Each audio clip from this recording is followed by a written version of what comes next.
stomach, after 9 months, that child will begin to agitate to come out of the mother's womb. If the mother says no, the mother will die in the process. These are the things you ought to know. These are the things you need to understand.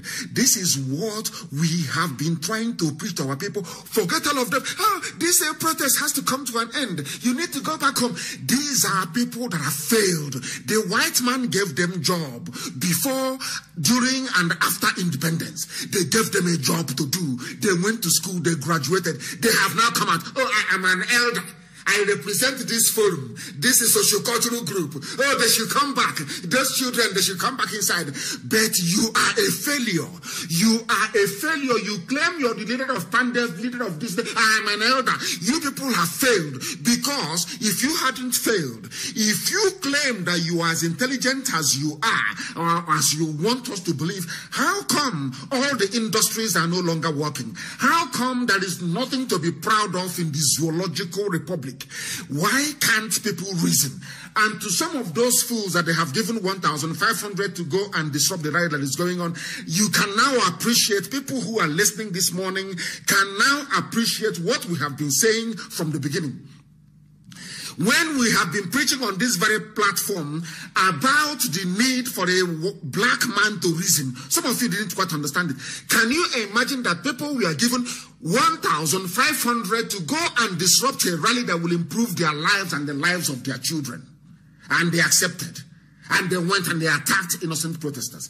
These are the things that want. These are the same politicians who have not only failed, they have not only failed, they have compounded the misery.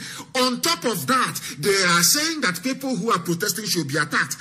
Every blessed day you hear them, they want to travel abroad for medical treatment. They want to buy houses abroad. They have investments abroad. Once they are threatened with visa ban, they begin to behave themselves. The places where they are being threatened with a visa ban and miraculously they behave themselves are places where they once had a revolution. The same thing that is about to happen in the Zoological Republic. That is something people must and will need to understand. You must understand it. Those of them who are asking you to go back home not to protest, those who are threatening to shut down the internet, they are failures. I am sorry to say that very generation is a generation of failures because they have failed the young people. Do you have jobs? Do you have good schools? Do you have opportunities? Do you have infrastructure? The answer to everything is no, no, no, no, no. Then who is responsible? The same people who are today telling you we are educated, we went to Cambridge, we went to Oxford, they are the ones presiding over the policies that have led to SARS killing you. They are the same people. So we don't need their advice. That is something we have been trying to let people understand. Say, oh, they insult the elders. No, these elders are failures. They have failed. They have failed completely. What did they learn from the white man? They claim they are elders. What did you learn? You claim you went to Oxford, to Cambridge, to Princeton, you went to Harvard, you went to MIT. Show us the proof. There is no proof. Do we have electricity? The answer is no. Do we have good roads? The answer is no. Do young people have opportunities? The answer is no, unless you travel abroad. People walk all the way, they trek all the way from Izombe, all the way to Libya. If you are lucky, you will survive on the road. If you're unlucky, you will die. Nobody talks about it. This is the reason why people are protesting. People wake up and graduate and they go and get keke napep. That is why they are out on the streets. People wake up, there is no hope. Every 1 mile you get a police checkpoint. Every idiot is talking about security, security, security every blessed day. Whereas the best security in life is food, shelter, and clothing.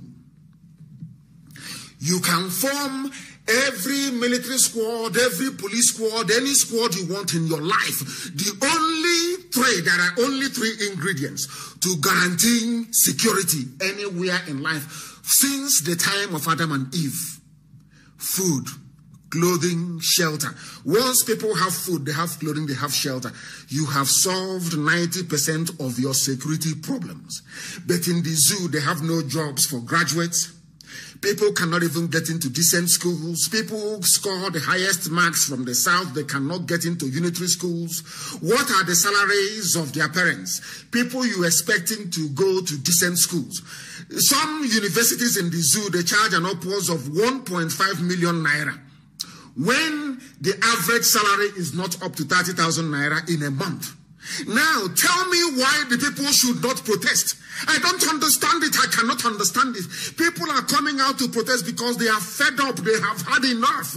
They have had enough of this nonsense. If you don't agitate, your life will be that of misery and pain, poverty and deprivation forever and ever. People are saying no, they can no longer have it. Their children are having fun. They are abroad, everywhere. Your senators, your House of Reps, your governors, your House of Assembly members, all their families are well taken care of. They are having fun. So it is in their interest that Nigeria should be sustained. That is something that people must and need to understand this very morning going forward.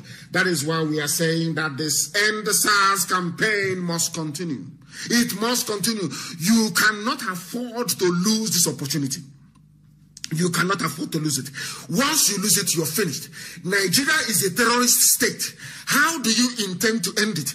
If they ask you to go back home and you go back home and you sit down after end of SARS, you will come out in the next 4 or 5 years after your children must have been killed to campaign for end SWAT. After that must have ended. Are you going to campaign separately for end Boko Haram? Are you going to campaign separately for end Miyetti Allah? Are you going to campaign separately for end Ansaru? Are you going to campaign separately for end ISIS in West Africa? What are you going to campaign? Are you then going to campaign separately for NEPA to give you light? Are you going to campaign for bridges and roads to be built? No. You amalgamate all these needs into one. That is what is happening right now. You come out on the streets and you remain on the street because posterity and history is on your side. And at the end of the process, all your demands will be met because power does indeed belong to the people. That is something we must understand. That is something we must appreciate. And that is why this very morning, later on today, and also this evening, I promised them, for disrupting our broadcast yesterday, I'm going to broadcast this morning, I'll broadcast this evening, tomorrow morning, I'll still do the question and answer. Very, very important, please. If they shut down the internet, then they will now see what is the proper revolution. Because when Britain was doing what they were doing, their intention is to enslave you. That was the clip we played last. That was on Sunday. We played that very clip. Their intention is to enslave you forever and ever. And being in one Nigeria is a cage designed to enslave you. And I'm very, very happy today that people's eyes are beginning to open. And I want to tell every protest group, wherever you are and you see, these are the same politicians telling you, oh, we will agree to your demand. These are vampires. You don't know who they are. It is in their interest that one Nigeria is sustained. That is where they feed from. Some of you don't understand. It's a very simple logic. When you have a politician going to bribe thugs to disrupt what will make the lives of the people, of everybody better, then you know what their true motives are. You will now be able to understand their mindset. You will now be able to appreciate the fact that these people are evil. That is what we are saying on a daily basis. It is in their interest to sustain the One Nigeria project. All of them from different tribes, I'm telling you the truth. It is in their interest that one Nigeria is sustained. And we are saying no to it because the more you sustain what should not be sustained, the more your life is being made a misery. That was why Britain put you together in the first place. As you're busy fighting one another, they are busy taking away your resources. It's a very simple, clean way to do it. Once you get two black people fighting, as they have always done to us all the time, oh, it is Izone against Igbo. You are not Biafra, you are Biafra. Oh, you are not. You are from the east. You are from the south. You are from the south. You are from Bendel. Once you allow them to succeed in planting the seeds of division, they will keep taking away your resources. That is why they can take our oil and gas and tell us it belongs to Nigeria. But gold in Zamfara belongs to Zamfara State. What is more valuable in this life than gold? Nothing. It is the most precious metal. In fact, the most precious mineral. But you are telling me that the oil and gas in Biafra land belongs to Nigeria. Why did they succeed? Because they succeeded in telling an Efik man, you're different from Ibibi. Ibibi, you're different from Anang. Anang, you're different from Igbo. Igbo, you're different from Ison. Oh, even Ikure that is Igbo is no longer Igbo. Even Anyoma that is Igbo is no longer Igbo. Ebanke, you're not Igbo. Igorobigoro, you're not Igbo. As we are busy discussing all this nonsense, fighting amongst ourselves, they are busy taking our oil and our gas. A very simple rules, a very simple ploy. But in Zamfara, their gold belongs to them. That is the reason why people must be on the streets. If you lose this opportunity, you are finished. If you abandon it and you go back home, you are finished. You are finished. Your life will be a misery. Some of them now that claim they are the leaders of this, no, nobody is the leader of this revolution. It is spontaneous. Nobody is the leader. Anybody who comes out now to claim their leader is looking for money, is looking for a way that he can get his own share of the national cake, and they will go back home and they will sit down. They will send their kids abroad. You will see them writing and talking rubbish on the pages of newspapers. They will appear on channels television and they claim they are leaders. After all, we are the ones who did the End SARS campaign. Did it achieve anything? The answer is no. Because once you rename SARS to SWAT or whatever nonsense that it is the same group of people. If they can bring out terrorists who have been killing and bombing, maiming, raping, and abducting people and add them into the army, what is it that SARS did that they cannot just simply move them from SARS to SWAT?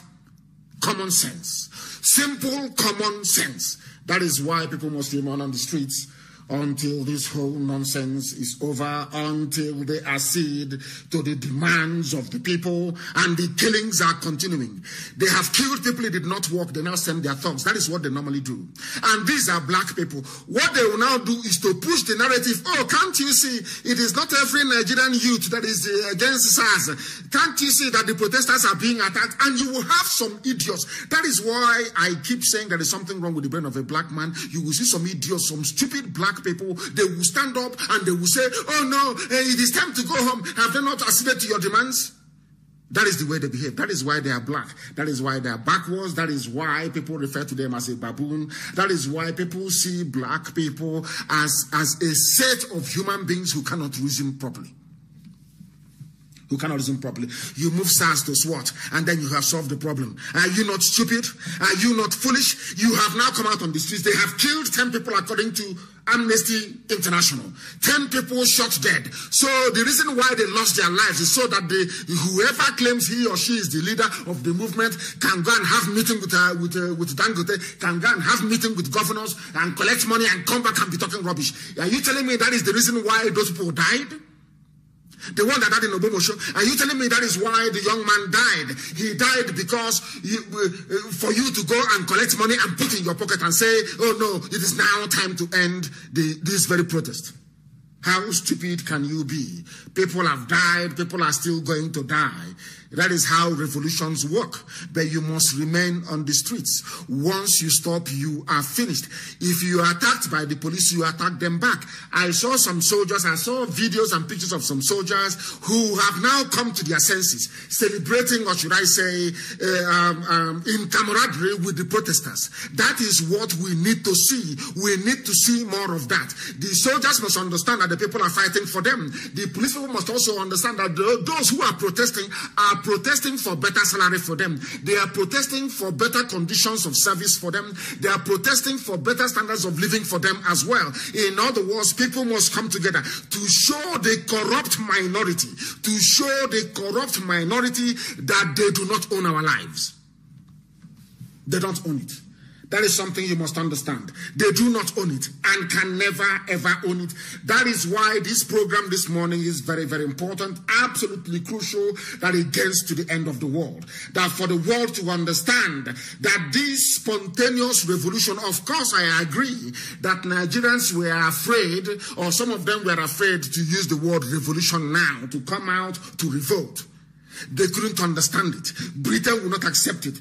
After all, BBC is even writing about the end SARS. If you're writing about ending SARS, ending police, ending army brutality, they may support you. But when you talk about the real issue, which is how Nigeria was formed, they will come against you. You will hear, you will observe radio silence. There will be media clampdown. There will be censorship.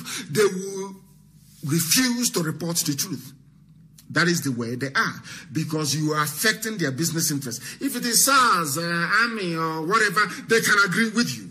But in Britain, what I said to them is that in Britain, before you became who you are, Oliver Cromwell led a revolution against a corrupt monarchy, the monarchy of King Charles I. That is why Britain became, that was the reason why Britain became great. The reason why France became great was because the people had, they had enough, and they said enough is enough. The same thing that is happening today. In other words, if you want a better society for yourself and your children, what is happening now with End SARS protest must continue. It must continue. Every part of the world went through it. Every civilized part of the world went through it. You must go through the same thing. Before you graduate, you must spend 3 or 4 years at a university. You must write your project at the end of it. What Nigerian young people are doing today is writing their own project. They want to graduate from being a bunch of wild animals in Africa into people that have sense. And this very revolution that is ongoing will give that to them. It will give that to them.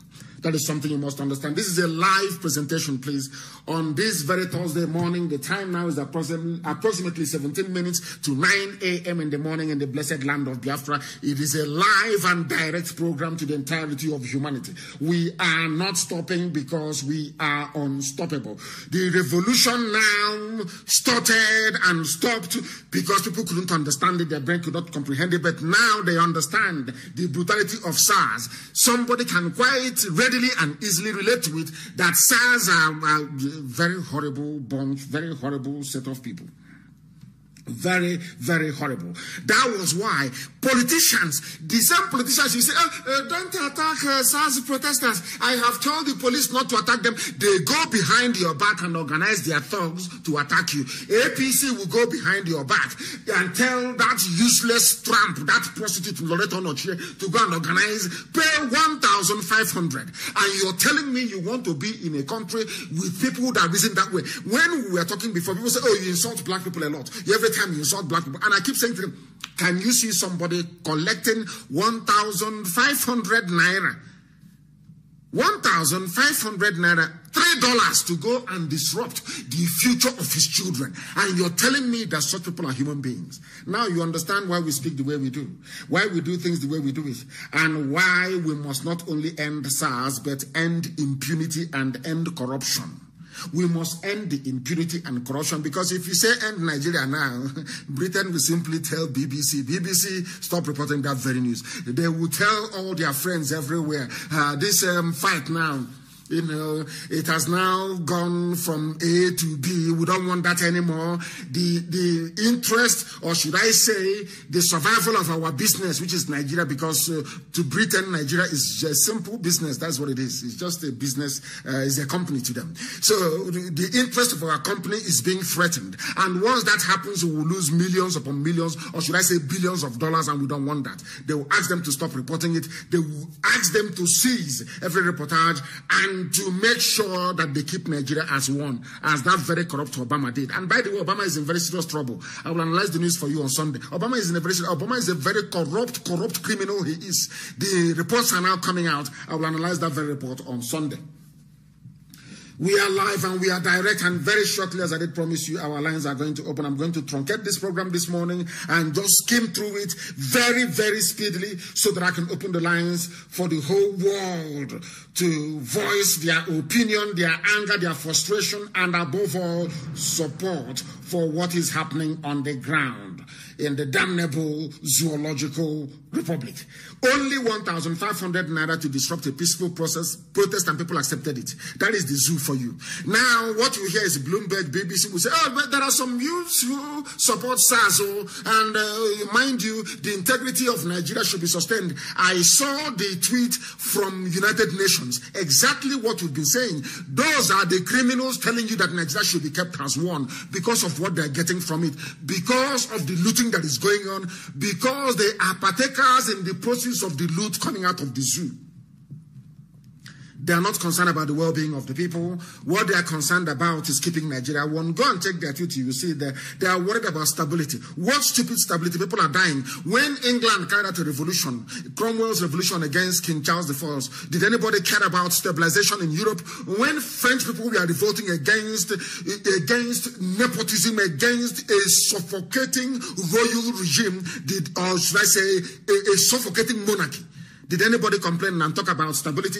When Russia rose up in 1917 to fight the Tsars for ordinary people to rise up and take control of their lives, did anybody talk about the regional stabilization? When Yugoslavia broke up, did anybody talk about stabilization? Why is that when it comes to Nigeria, all this nonsensical garbage about stabilization will begin to come out? People must remain on the streets. They have to be there. People must be there on the streets until this whole nonsense, this whole zoological republic comes to an end. We know that the BBC will not report, because BBC, you can hear them very well. That is what they do, and they do it perfectly well.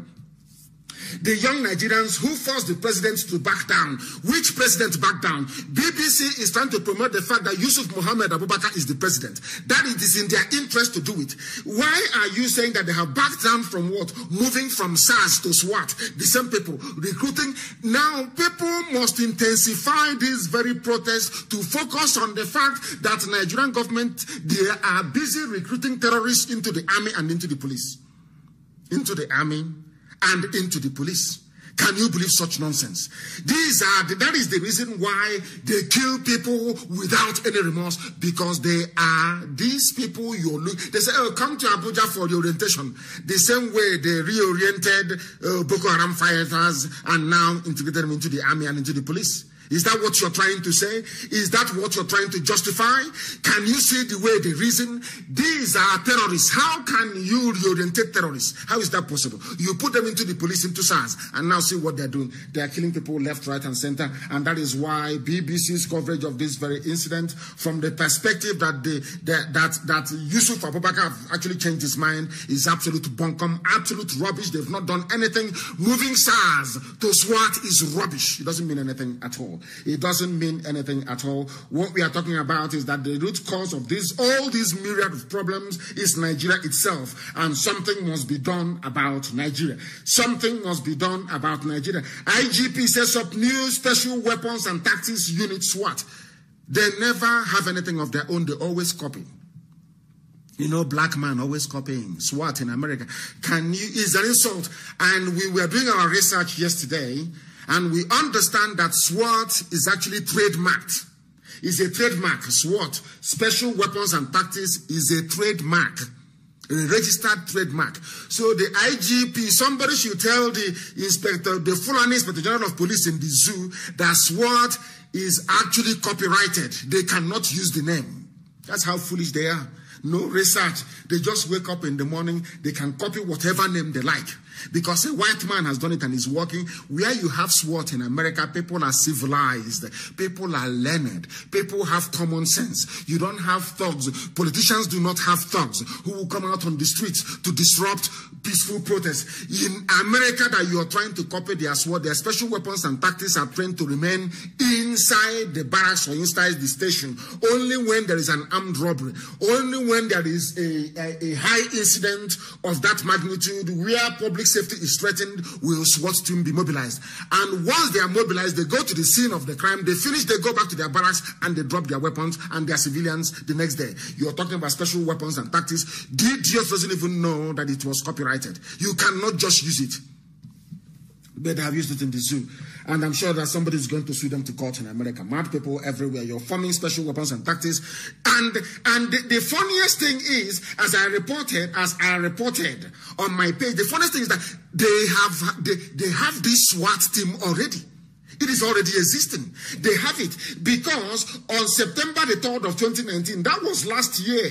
Last year, September the 3rd of last year, over a year ago, the federal government to deploy, this is the headline from Janjaweed, the Fulani online newspaper, Premium Times, insecurity, federal government to deploy vehicles, SWAT team to Southwest. So this SWAT team is already existing. And who are the people in it? The same useless Fulani terrorist Janjaweed Janjaweed. They are the ones who are there killing people. They are in the SWAT team. So SWAT team is already existing. They cannot lie. It is there on my page. September the 3rd of 2019, it was a headline on Premium Times, a Fulani newspaper, a Fulani online newspaper. So they have SWAT already. This is the same people that BBC are telling us that Nigeria's president accede to the demands of the youth, accede to their demands, but SWAT team is already existing. There is a SWAT team already existing within Nigeria's police force. So they just move them. That's what they do. Once they mess up, Fulani Janjaweed, once they mess up, they just change the name of the organization. That's what they do. They think everything will be okay. Just like some stupid African countries, when they are running hyperinflation economies, they think that by changing the currency, they can solve the problem. After 2, 3, 4, 5 years, the same problem comes back again to haunt them because they don't understand, they don't learn. As I kept saying, as I was saying earlier today, these are the people that the white man gave everything today. When they were going to school, some of these your so-called elders, when they were going to school, every Sunday they will have one whole chicken at the University of Nigeria and Nsukka, UNN. They didn't pay any school fees, no tuition fee, nothing. No boarding fees, nothing. They will eat one whole chicken, one person to one chicken every Sunday. Go and ask those that went to the so-called federal universities. The white man gave them everything. When they graduated, they had a job. When it is now their turn to provide the same chicken that they had at the university, to provide the same employment that the white man gave to them, they're now calling you a lazy youth, saying you are doing yahoo, yahoo, insulting you every day. When you talk, they will unleash police and army on you to go and kill you. These are the same people that had everything from the white man. The white man did their job, provided for them.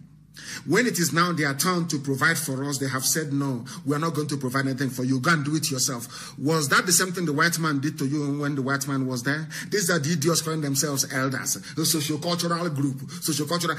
When you are an abject failure for nearly 60 years, you cannot supply electricity for up to 4 hours in a day. You cannot do it. For nearly 60 years, there are no schools being built. For nearly 60 years, no good roads, absolutely nothing. The only infrastructure they engage themselves in are those infrastructure that will give them kickbacks and handbags so they can become instant billionaires. And they'll come out the next day and tell you, oh, I've been fighting for you. And you foolishly believe them because you're a numpty, because you're a fool.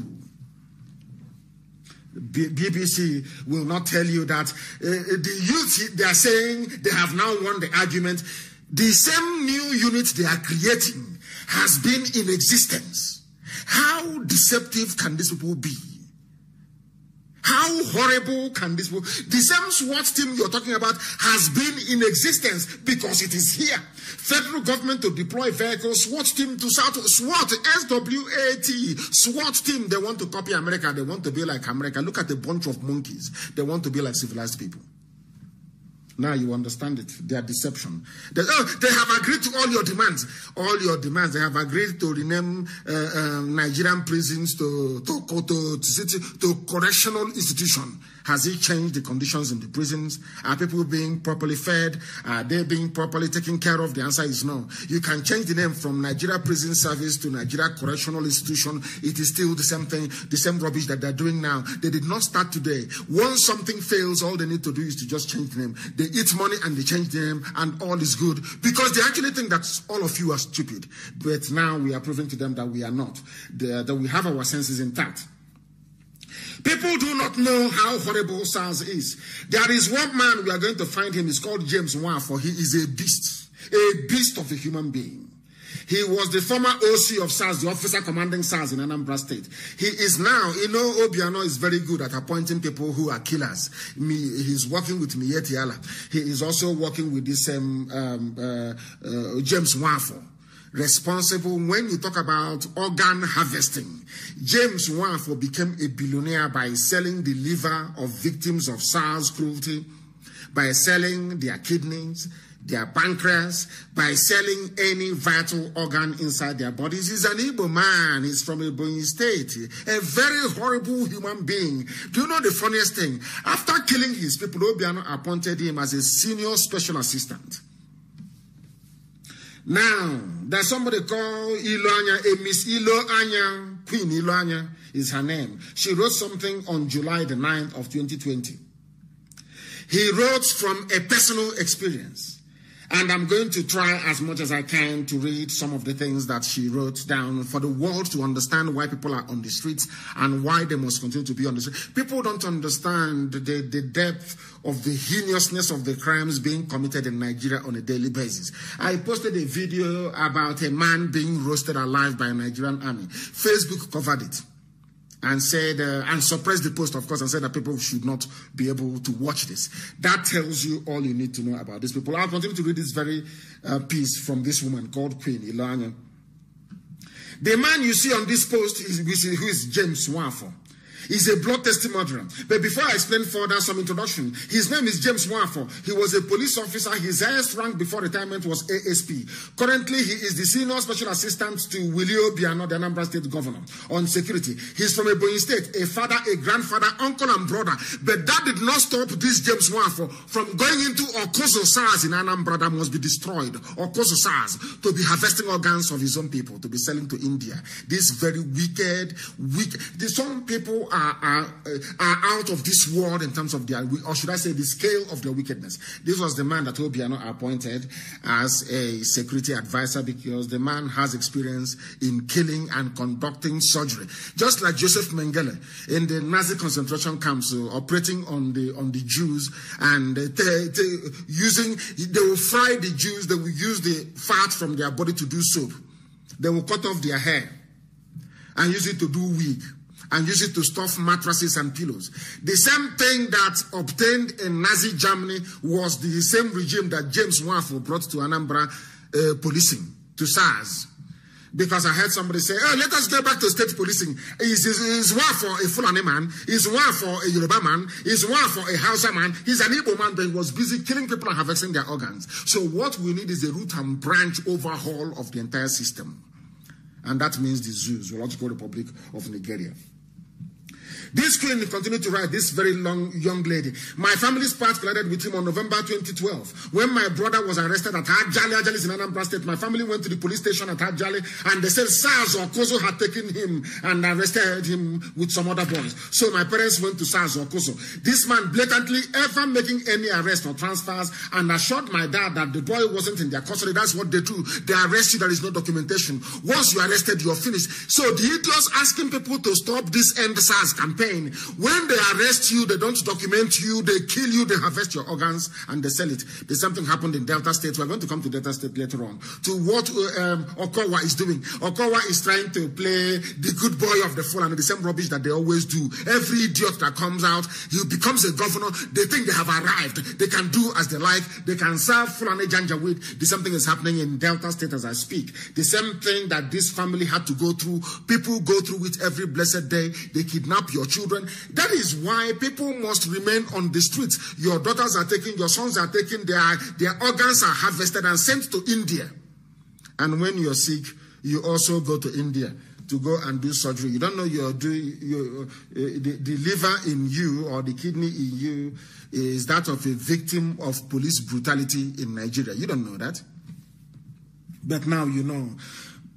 When we went to the police station, my mother screamed and pointed at her son, telling this man, that is my son, that is my son, telling James Nwafo, who is now working for Obiano, these are a bunch of murderers, a collection of evil people, a bunch of murderers. The mother was screaming, saying, this is my son, this is my son. This same James Nwafo ordered that my parents should be pushed back. The next day, my parents went back, and this man told them point blank that he had killed my brother, and that there is nothing that can be done about it. James Nwafo, he is still walking about alive this very day. He is in Anambra State, working for the governor of Anambra State.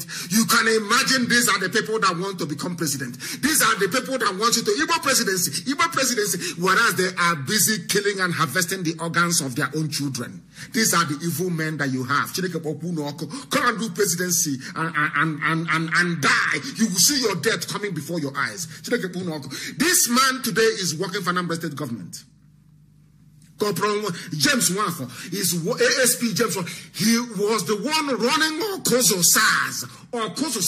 I'm saying this is because of those calling for state policing. You are talking rubbish. We need a root and branch dismantling of this edifice of lies and cruelty, which is the damnable zoological republic.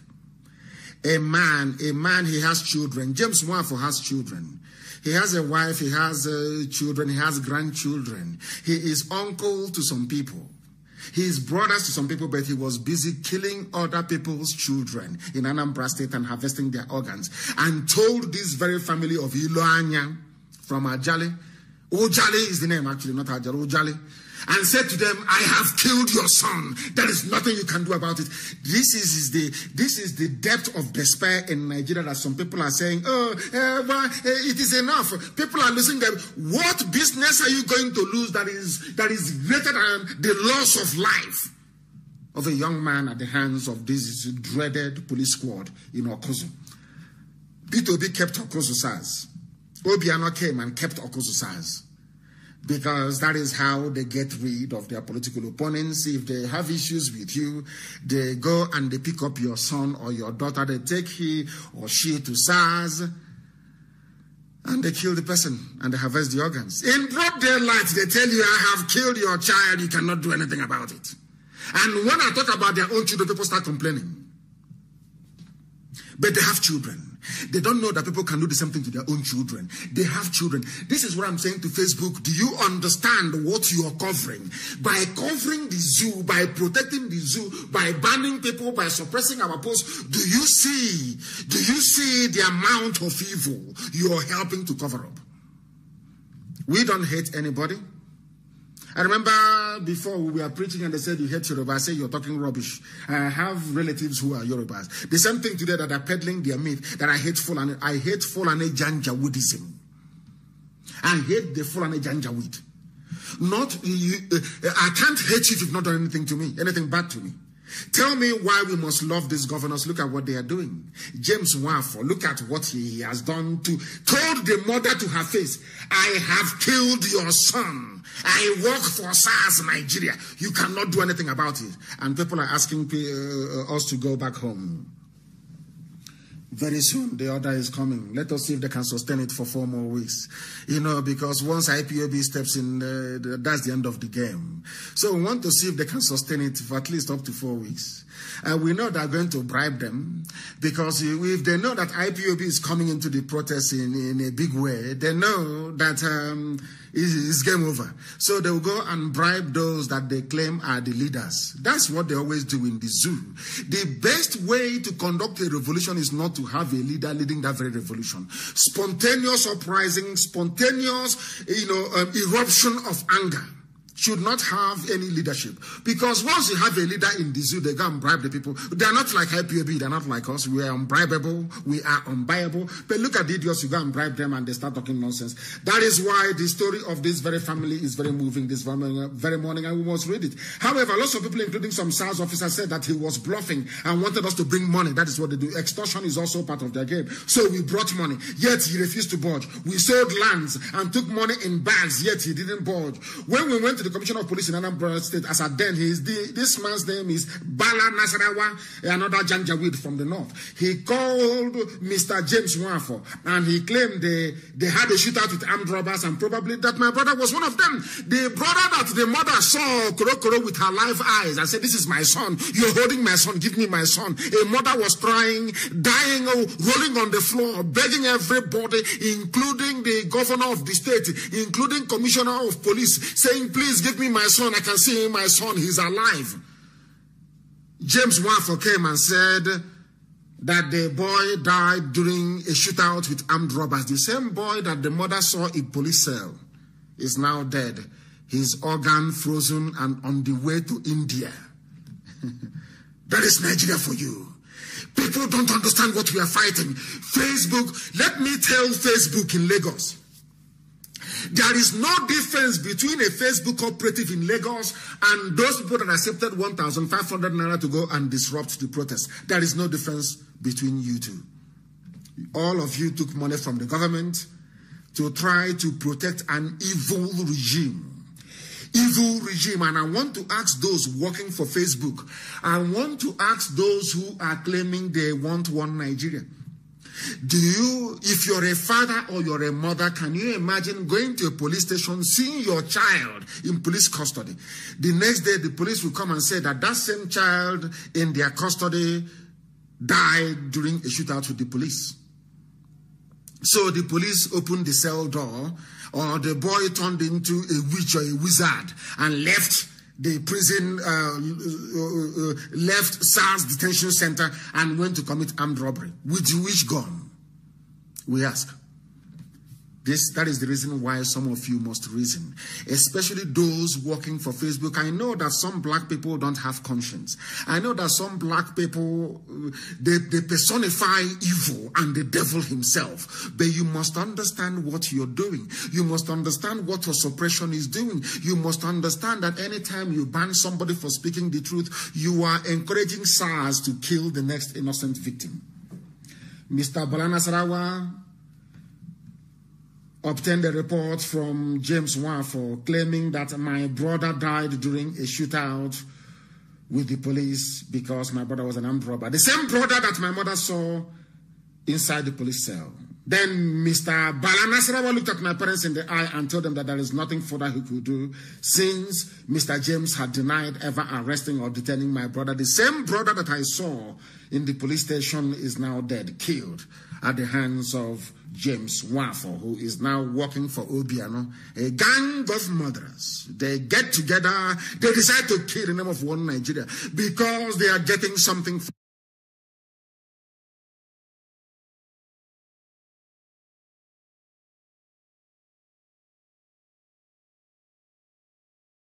it. The same thing that Kotma used to do when the white man was around. The same thing that Nwadishi used to do. When they were around, when they appointed their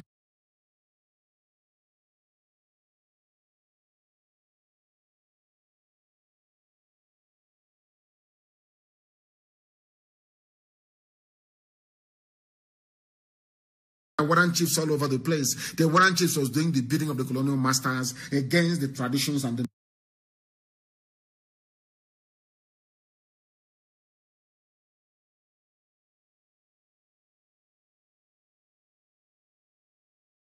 norms of his people. Very, very sad indeed. The same thing has continued. Or should I continue reading? Of course not. The same Okoso, SARS, Okoso, and harvesting organs of people as his senior special assistant on security or advisor on security. Senior special advisor on security. Do you understand our anger? It's not that we hate anybody, but when you understand, should I say, the catalog of crimes committed by these people, when you understand their insensitivity, when you come to the full realization that they are not working for your interest, you will have no other choice than to develop a measure of hatred towards these people because they are evil. They are evil. How can you employ somebody who is involved in the killing of innocent people? As a governor, you claim you're the governor of a state. You employ somebody who is a blatant murderer. How would you feel if any of your children were the... That is one thing about white people. That is how they reason. Before a white person does anything, they will put themselves in the shoes of that person and say, how come, or how about if this were to be my child? How would I feel? They put themselves in the position of the parents of this young man who have been murdered and the organs sent to India since 2012. Very, very sad indeed, isn't it? These are the things that the world must understand and come to the realization that the zoo must come to an end. This is something that those working for Facebook must understand. You know, in the scheme of things, governments will always bribe, they will always pay people, they will always cajole people, they will always blackmail people into doing their bidding. But look at that thing they're asking you to do. Calculate the consequences of that thing they're asking you to do.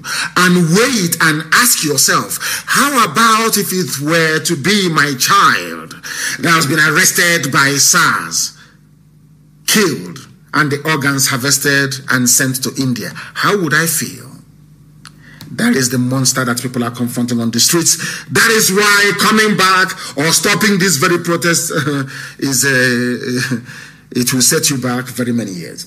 End SARS protest, as we said. Secret meetings of governors, billionaires, and 7 people spark outrage. People are quite rightly angry. People who are now coming and claiming, oh, I started it. I tweeted End SARS. It is the beginning. It is me and one of my friends, who started it. Because of that, they must call us to a meeting, and they have called them to a meeting. And now listen very carefully, please. That's the thing about black people. Shake money in front of them. They abandon their principles. They abandon their objectivity. They abandon everything. They abandon common sense in the process. Now listen. NSAS protesters are condemning the secret meeting of few Nigerians held with some governors and some tycoons. That's how they begin. That was what they thought in the beginning. They will sell what they're doing. Nnamdi Kanu is going to sell. He wants to become famous. He wants to be popular. He wants money. When after many years, they realized that we are not like them. They now started to come up with other nonsense. I want the world to understand this. Once you're doing something nice, something altruistic, once you are fighting and trying to save your people, some of them will say no, that it is not possible because they cannot do it. Because a black man cannot do something that will not benefit him directly. So they project that very thinking and image onto anybody they see who is fighting legitimately for the betterment of the people. And that is what we are doing. That is what those young men and women are doing on the streets. That is what those fathers and mothers are doing on the street, protesting for the end of SARS, because they want to see the betterment of everybody, not just themselves. But Zoo being what it is, they have called some people to a secret meeting, and those who are protesting are saying no. Now listen very carefully. The virtual meeting was held on Monday night. It lasted for nearly 3 hours. In attendance were governors Babajide Samuel. Every idiot who becomes governor wants to be president. So you cannot be the president of Oduduwa, or president of Biafra, or president of Kwarafa, or president of maybe Kanembrono Republic. No, they want to be president of Nigeria. Every idiot wants to be president. So I wouldn't say so therefore because it's wrong. Therefore, the maintenance of one Nigeria is of importance to every governor because they are hoping to be president one day. Are you following me? Do you understand the reason why Sanwo Olu of Lagos State, who is pretending that he is a man of the people, Dr. Abiodun of Ogun State, Ifan Okowa of Delta, and Abdul Rahman, Abdul Razak, these are the idiotic governors that want to keep Nigeria one. So they need to end this as quickly as possible before it snowballs into something else. And you know there's one trick they play in the zoo. It's only in Nigeria. Oh, this protest may be hijacked. But you see protests all over the place.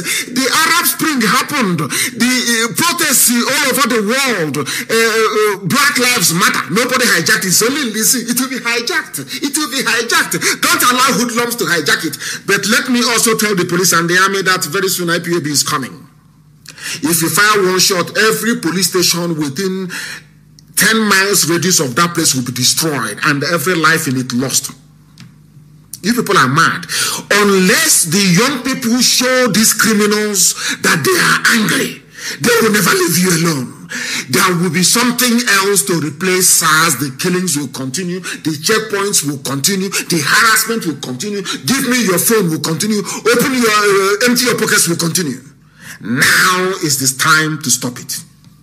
You don't go back. Because people have died, you don't go back. You must continue. You must continue what you're doing. And I'm very glad that they did us a favor this very morning, of course, because they shut down our broadcast last night. This morning, the whole world is listening to what we are saying. This morning, people are preparing to go and protest. And you must protest. It is your right to do so. You must protest. You must protest. Do you know that the screenshots of this get-together with some rats and millionaires leaked on social media? Now, the respondents insisted that protesters have no leaders, and that is what I said earlier. You don't, in a mass revolution, leaders emerge from it. You don't have any leader to start with. Leaders emerge as a result of the activities of the protagonists. Now they are claiming, oh, we are the leaders. Or who told you that? People are angry, and they quite rightly came out on the streets to protest and to demonstrate, and you're claiming you are the leader and you criminals and through. That is what these have done to them. They go to university, they do cultism, and they come out. Any opportunity they see, they want to hijack. Any little thing they see, they want to take, and they want to take glory. They want to hijack it and to make money from it. Not to hijack it to be of any use for the wider cause, but to make money out of it. Trouble started after Dikbo Awojide. He's in London, protesting in London, announced on Tuesday that he and others were in a meeting. And what they disclosed that 7 of them met with some leaders of the private sector. Just imagine.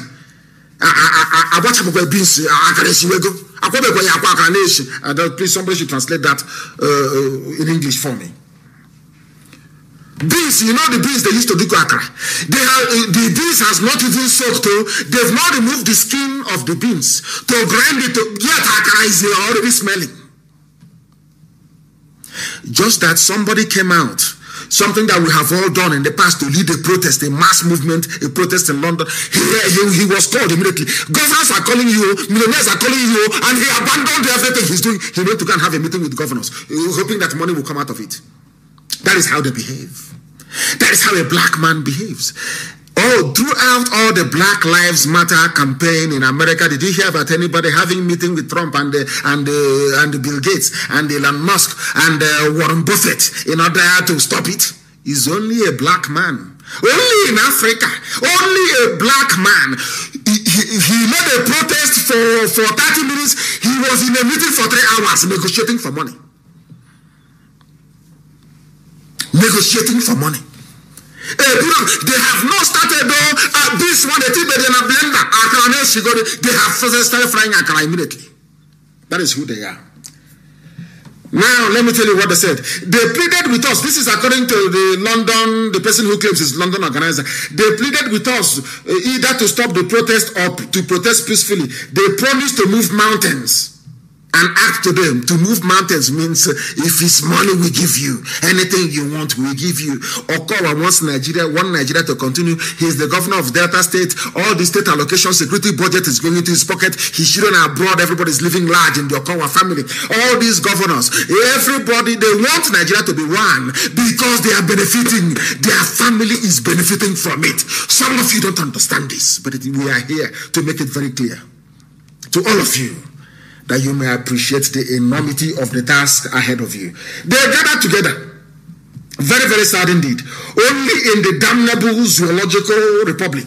That was why I issued a statement published by every major newspaper in the damnable zoological republic, asking them not to compromise. Vanguard carried it, a lot of them carried it. Don't compromise. I hope you believe that Kanu tells you must not compromise. Forget all those idiots. In Biafra, we had it. People saying that Biafra this, Biafra that. They gave them money. They started building hotels, and they forgot about the movement. Once every 8 months, Mustafa will prod the idiot to come out and say something to confuse the gullible that is still interested in the fight to restore Biafra. Wait, it's a lie. He's busy building hotels.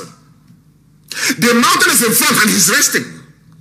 And I asked them, why are you building hotels? A hotel in Ariji. Imagine what I do with hotel. If you claim you love your people should also love you. Anything you want, they will do. If you want money, if you want to be chewing gold and diamond every day, Biafrans will give it to you. Go and get them Biafra first. The idiot is busy building hotels. And a human being will rise up and say that this is a freedom fighter.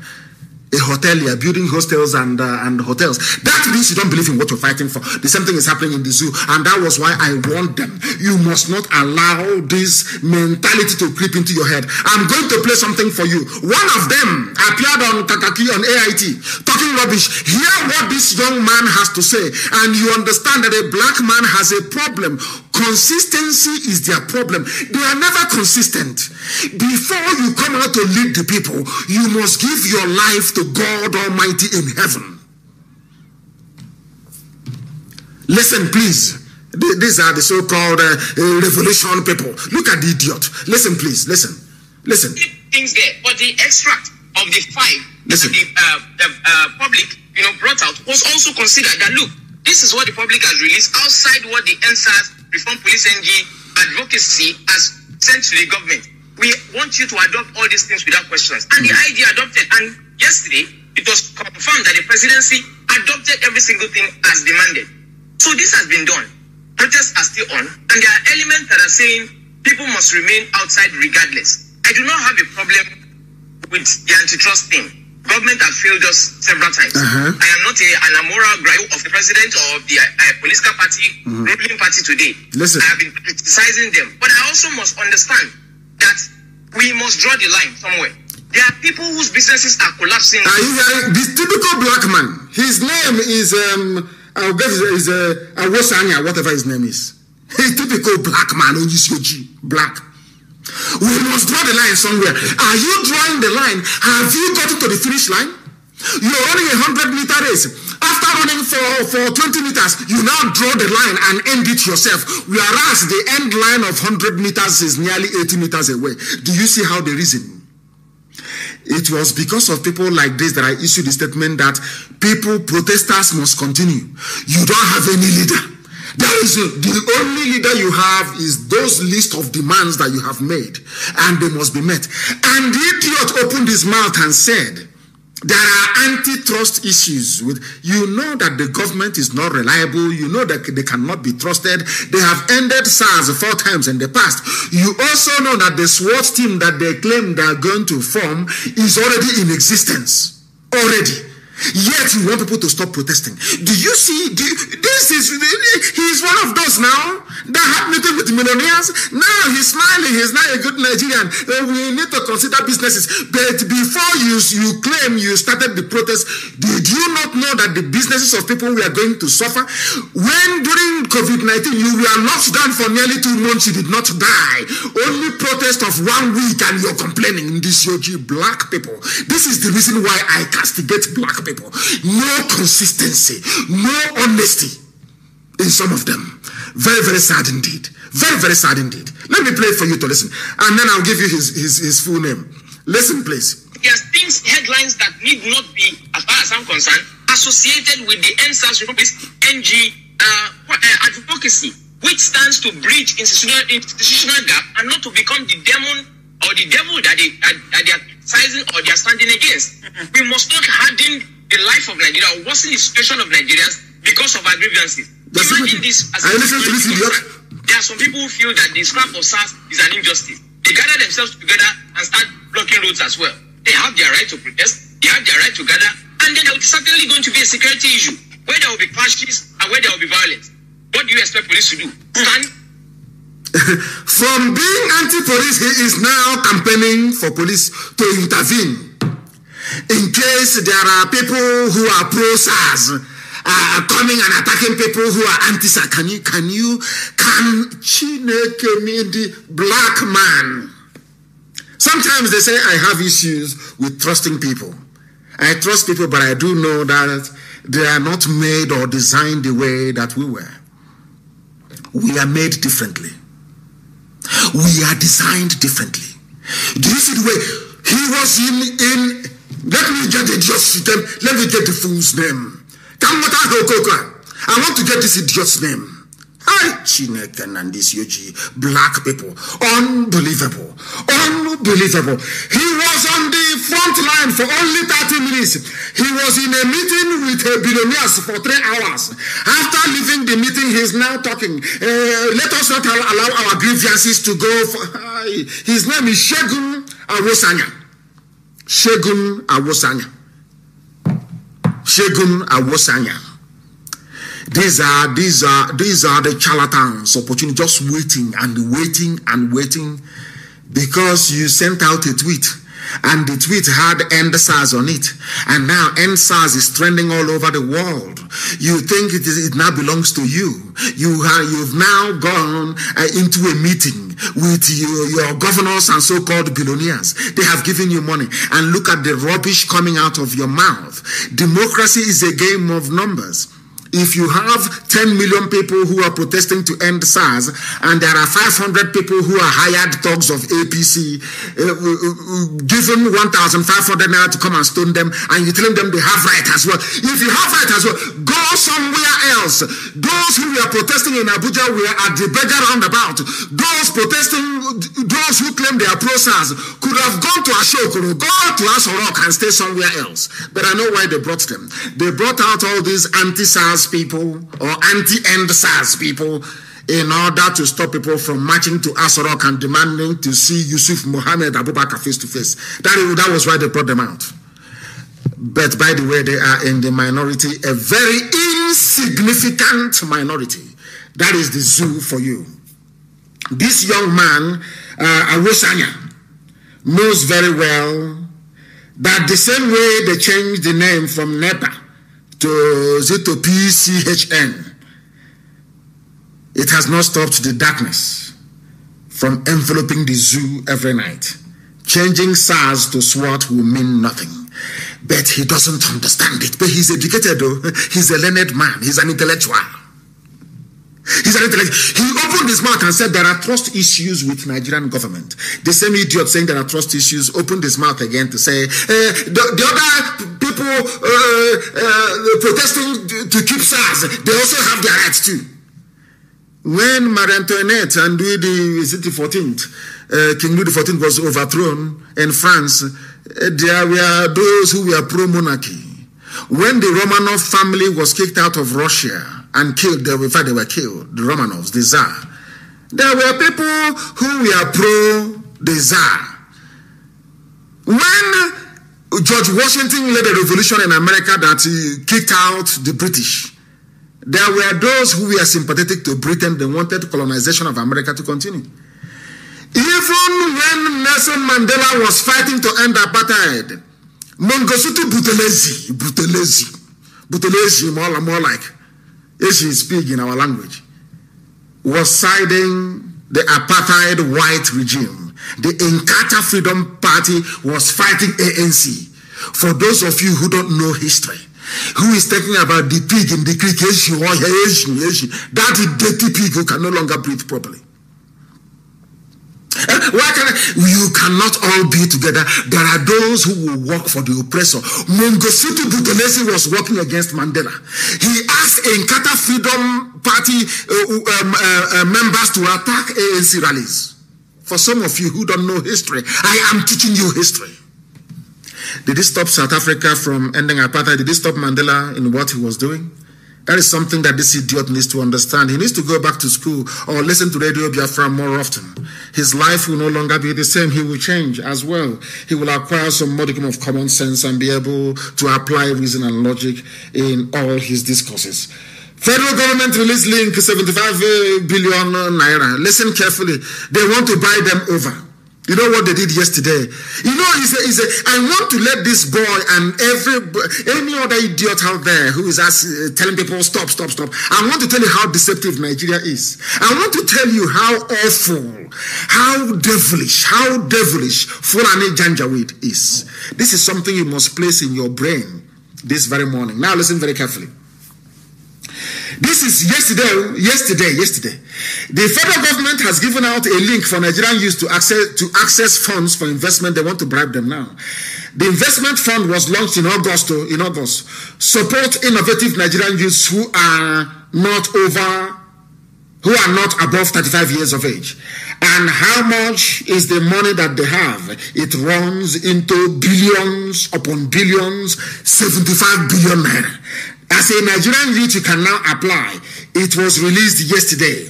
Who released it? That prostitute Loretta Nochie, from holding of mobile phone. She's a media aide, which means you hold mobile phone for people. You arrange girls for them. Maybe those you sold into prostitution in Italy. You bring them back to come and be servicing Asorok. She was the one that tweeted it yesterday. Application for Nigerian Youth Investment Fund begins because they know as a Nigerian youth, they have so much humiliated you and insulted you. They know that if they sprinkle 1,000 naira in front of you, that you will abandon your protest and go and start applying. Because what they want to do is, if you apply for this investment fund for youths, you have to leave the protest to go and apply for it at a nearby cyber cafe. Do you see how that is? I told you before they came out with these schemes, they will try to buy you over. They will try to buy your conscience. They will try to buy your resilience. You must ignore all of that because history beckons. History is calling your name. All of you out on the streets protesting, history is going to remember you. When the history of the zoo will be written in 50 years to come, your name will be there. If you go and accept what these fools are offering you, 1,500, nobody will remember you. They claim they released this money yesterday. Loretta Noche tweeted it yesterday. Go to her tweets, you will see it. She tweeted it yesterday. But do you know the funniest thing? They did the same trick in July of 2020. We are now in October. The same thing is asking you to go and do. I want everybody who is in support of this Janjaweed regime in the zoo to appreciate what I'm saying this very morning, because the time now is 9:31 a.m. in the morning in Biafra land, 29 minutes to 10 a.m. in the morning in the holy land of Biafra. We are live and we are direct. Listen carefully, please. Listen to me. This same investment fund that House of Rock released yesterday has been in existence already. The same thing with SWAT. How can anybody trust this type of people? These people are so dishonest. They are dishonest. They are dishonest. They want to buy you over. They did not tell you that this investment fund has been existing before. Please, somebody post it on my page. Nigerian Youth Investment Fund, federal government cash transfer, NYIF loan of 75 billion to Credit Microfinance when 22nd of July 2020. 22nd of July 2020 is, they released it then. They have shared all the money, but Loretta Noche is releasing another link yesterday to lure you away from protest. So you will say there is money. You see how they regard you. So you see how they think. You see how foolish they think you are. They think that because your brothers have been killed, your sisters killed, SARS tormenting you every blessed day, stealing your cars and stealing your phone, harvesting your organs. Now they think that only 2,000 naira can pay for all of that pain and suffering. They can buy you over with only 2,000 naira. That was why they released the link yesterday. And I want it to be published. Can somebody please publish it? Federal government releases link. Apply for 75 billion naira is a youth investment fund. It was carried yesterday by a zoo online newspaper. Legit, it is there. I want it published on my page. The screenshot, please, because if you post the link, Facebook will suppress it. There is also another one. Nigerian Youth Investment Fund, cash transfer. When was that? 22nd of July. The same thing they announced in July, they're announcing again because people are protesting, young people are protesting, they want to buy you over. You see, they don't have respect for you. Can you now see that they are not sincere in what they are saying? Can you now understand? Can you now begin to appreciate the enormity of the task before you people and why you must remain out on the street to ensure that SARS really comes to an end? Vanguard also carried the news yesterday that they have now ended SARS. Adamsat launches emergency fund of with $10,000 to support youth. This is another man who is now launching emergency fund to support youth. His name is what is this man's name again? Adam Start is the name of the charity. A global UK-based non-profit, Adam Start, on Tuesday launched an emergency fund with $10,000 to support young people in Nigeria following demands for the prescription of the Federal Special Anti-Robbery Unit. Now, this is a UK-based organization. Britain is doing their own from the UK. Rock is doing their own in the zoo. Millionaires and governors are doing their own because they understand one thing about Nigeria, that once you talk about money, people abandon their conscience. People no longer reason properly. That is why they have gone for this global coordinated, I wouldn't call it an attack, slush funds everywhere to buy over people. To buy over people. Now listen very carefully, please. A global UK-based UK. Now I'm asking this Adam Start, what has 10,000 support for young people in Nigeria got to do with the demand they're making?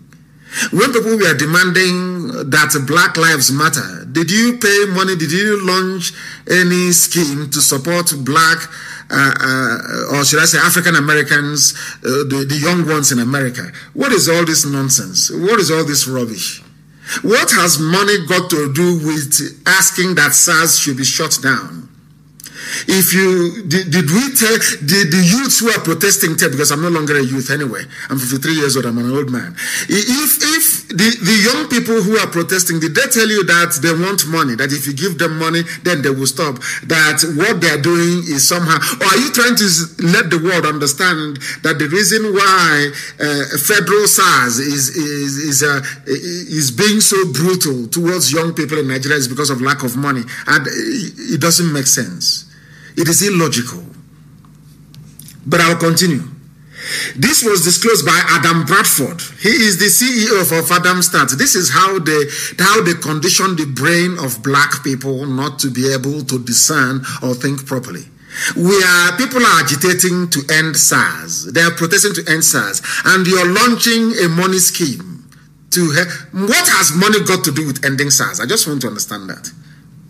Now, do you appreciate where we are coming from? These people are not as intelligent as they claim they are.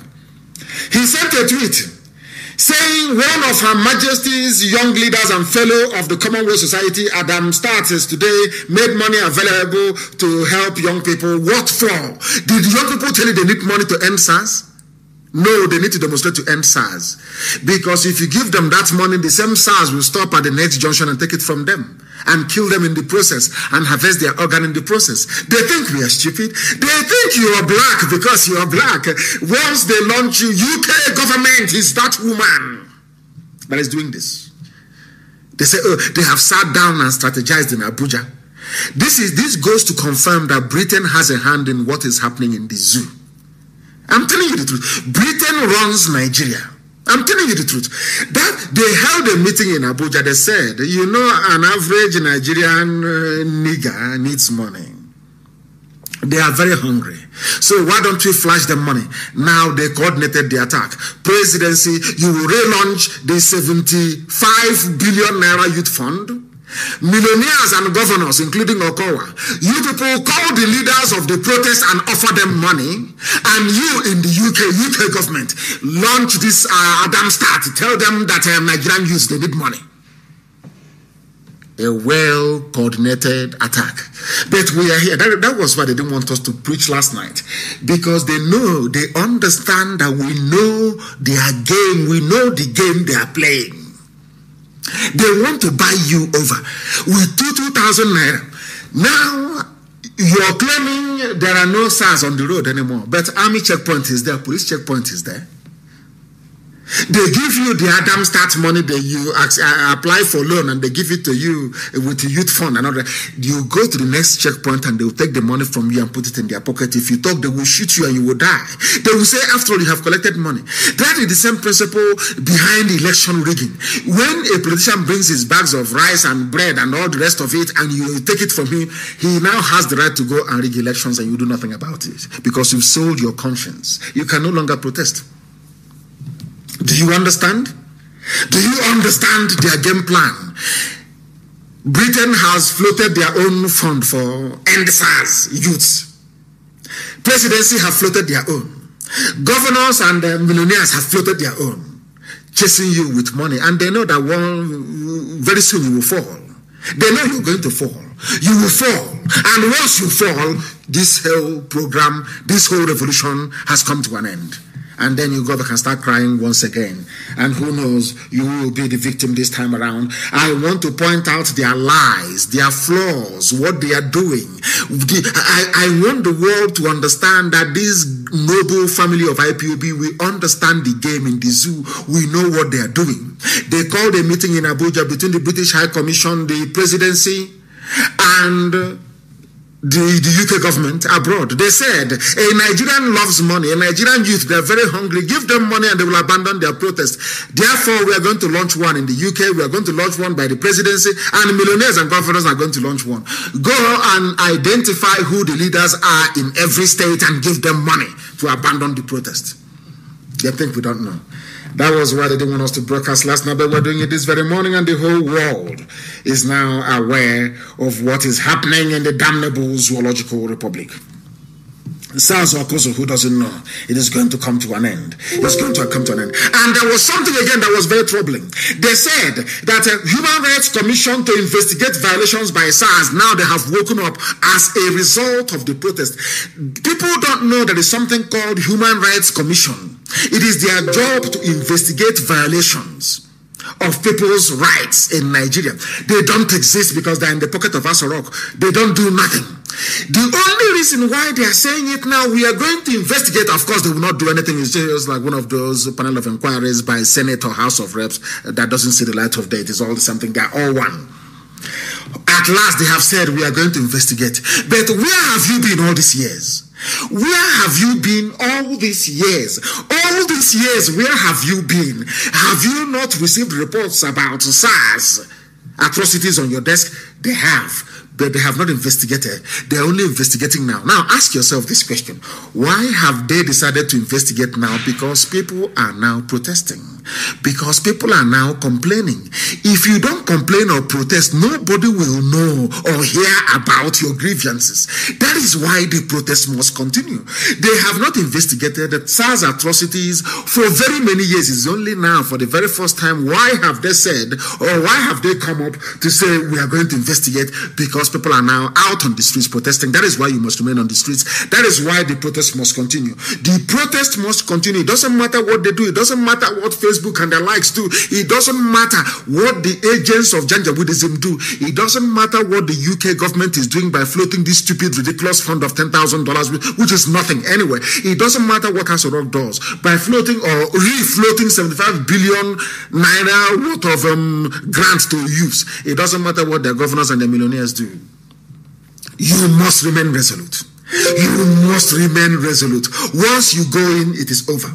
Once you go in right now, it is over. We are at the crest. We are riding a crested wave of new beginning. Don't allow it to slip through your hands. Very, very important indeed. Very, very important indeed. And this End SARS campaign that is coming from the south, it is now also infecting the north. We are worried over Buhari's silence to call for sack of service chiefs, according to northern elders, and they're going to also protest. And somebody wrote very cleverly and responded by saying, you don't look for the dead amongst the living. People are worried over Buhari's silence because Buhari is in a grave in Saudi Arabia. He is going to be silent forever and ever. The person you are saying is Yusuf Muhammad Abubakar. That's his name. I told you when Jubril left, I told you that Jubril is gone. The new boy on the block is Yusuf Abubakar Muhammad. Even Shekau knows his name. Go and watch the video. In fact, I want the video posted this morning. If it's not posted after this program, I'll post it myself. I want the world to go and see what is happening. I want you to open your eyes. Even in the north, as a result of what is happening in the south, even the north are now beginning to wake up. Forget the distraction stories about thugs attacking people who are protesting. That is a ruse organized by politicians. That is the way they are. They want to sustain one Nigeria, and as a result of that, continue their looting spree, their criminality, and their Janjaweedism. And we are going to put a stop to that. You go grab them and put a stop to it, not man, of course. We are worried over Buhari's silence to call for sack of service chiefs, northern elders. They are now asking Buhari to listen to the voice of reason before it is too late. Say women and children are suffering in large numbers in northeast and northwest. You people brought Boko Haram, didn't you? You brought Janjaweedism. You brought ISIS in West Africa. You people, the same north who are today complaining, they are the ones receiving largest share of aid from EU, from US, for a problem that they themselves created. And I have said to President Trump, if you can stop giving money to California, because you know that some people that are the ones setting up the wildfires, they use accelerants and they start burning everywhere because they want federal aid. And Trump said, no, I will not give you any more money. Trump should also say no to the northeast and northwest because they are the ones that brought Boko Haram and insecurity. It is them. I don't want people to absorb this present regime or absorb the Fulani of the blame of insecurity in Nigeria. It was the Fulani that brought insecurity to Nigeria, not anybody else. They brought Boko Haram, they brought banditry, they brought ISIS in West Africa, they brought Miyet Yala, they brought Ansaru, they brought Al-Qaeda in the Maghreb. The fault lies with them. and they are the ones in government. They are the ones who are in government, and that is why the protest has to continue. Everything I tell you this morning is geared towards making people realize what is before them and making them come to the understanding that this must continue. Are you going to have a separate campaign again to end lopsided constitutional appointment? When Garabashehi was talking the other day as we played, you saw him lying through his teeth. Somebody from the Bar Association or the Bar Association have written to the zoo asking them how about the appointment of all these people. Maybe I will do the analysis on Sunday. I am going to allow some of you to place your calls this morning. I will take it, and I want you to encourage those who are about to go out to protest, those who are already protesting, and to give whatever support you can to make sure that this very effort is sustained on the ground. Because the Fulani Janjaweed regime in Asorok want to bring this whole thing to an end, and we are saying no to it. Because if you stop protesting now, there are over 300 army and police checkpoints in the southeast alone. If you combine South, which is Biafra land, if you combine it, there are over 900 checkpoints in Biafra land. If you stop going out to protest, those checkpoints will still be there, extorting and killing people. If you don't give them 100 naira, they will shoot you dead. That is something you must understand. And also the zoo, the same governors, they are ganging up. You know, that's what they do. Once you become a governor, you want to keep Nigeria one because you want all your allocation to be flowing in all the time. Federal government flags off initiative to end Boko Haram banditry. How is that going to be possible? I don't know. He's a Yoruba man. He says he wants to go to the northeast to go and end banditry. I do not know.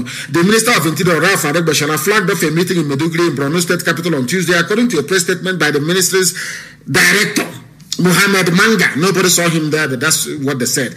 While calling on Nigerians to support the President Muhammadu Buhari-led administration, of course, leading it from the grave in Saudi Arabia, in its effort to exterminate insurgency that is making living of ordinary Nigerians difficult and miserable.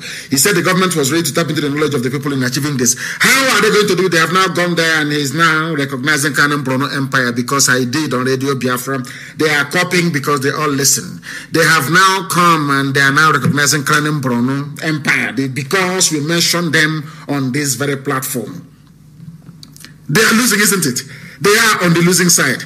And right now, I am going to open the line. Please listen very carefully. I will not mention this line more often. Please listen very, very carefully. And I can assure you, even tomorrow morning, we are also going to be on what's it called? On Telegram as well. That more people may be able to join us. We understand this morning that Buratai is threatening demonstrators. Hi, Chineke miye, I am praying. Nigerian army remains resolute to the peace and stability of the nation. They are threatening to bring out the army. And I'm telling you right now, once they bring out the army, IPOB will go out on the streets. I can assure you of that. My goodness. That's what they do. Threat all the time. Fulani. That's the only weapon they have, is to threaten people. Rubbish and useless, and Buratai doesn't exist. Ask him to give. Let him not issue statement. Let him come out live. Of course, they will go and use deep fake videos. And they start preparing it as they always do all the time. He is talking nonsense. This is a game. We want all subversive elements. They can do nothing. They cannot defeat Boko Haram. You cannot defeat the entire youths of the South and the Middle Belt. You cannot do it. You are talking nonsense. You cannot do it. They have used money, did not work. I know that's what they're going to do. They will try money. If money doesn't work, they will use stress and intimidation, and that's what they're doing. You can't do nothing. You cannot do nothing. I repeat, you cannot do nothing. What happened to you in Enugu will happen to you again. If you come out and you mobilize against innocent people, you will die in your barracks. You will die in your police stations. Try it and see what will happen to you in the area. Our lines are open, but I want to announce the number, please. Those of you who are calling, should please give us some time. I want to announce the number, please. I want to announce the number. Please do bear with me that others may be able to participate this very morning. The zoo is crumbling. The zoo, they're afraid that IPOB will come out. And once we come out, you know it is over. You know it is over. That is why they are talking their usual nonsense, talking their usual crap. If you don't know, you will panic. You will say, oh, the army, who is the army? Were you able to defeat Boko Haram? Have you defeated Miet Yala banditry and terrorism? Nothing. You have nothing. We are the people. The people have spoken. There must be a change, and that change must happen now. And they're not going anywhere. You're talking rubbish. Your mates in Mali tried the same thing. They tried to use intimidation. I know that Britain is advising you, give them money. If they refuse, bring out the army. As I warned you earlier, BBC will not talk, no world media will talk, but I am assuring them, if you mobilize your army will die on the streets. We assure you of that. In the area, you can kill them in Yoruba land, you can kill them in the middle belt or maybe in Abuja. If you try that nonsense in Biafra land, the news the world will hear tomorrow morning will be of a different one altogether. I have told you, we are prepared for you. We are prepared for you, and we are waiting for the right time. Try that nonsense in our land. Go and bring out your army to shoot innocent young protesters, and you will see what will happen to you. We will catch you with our bare hands and drink your blood. Useless idiots everywhere.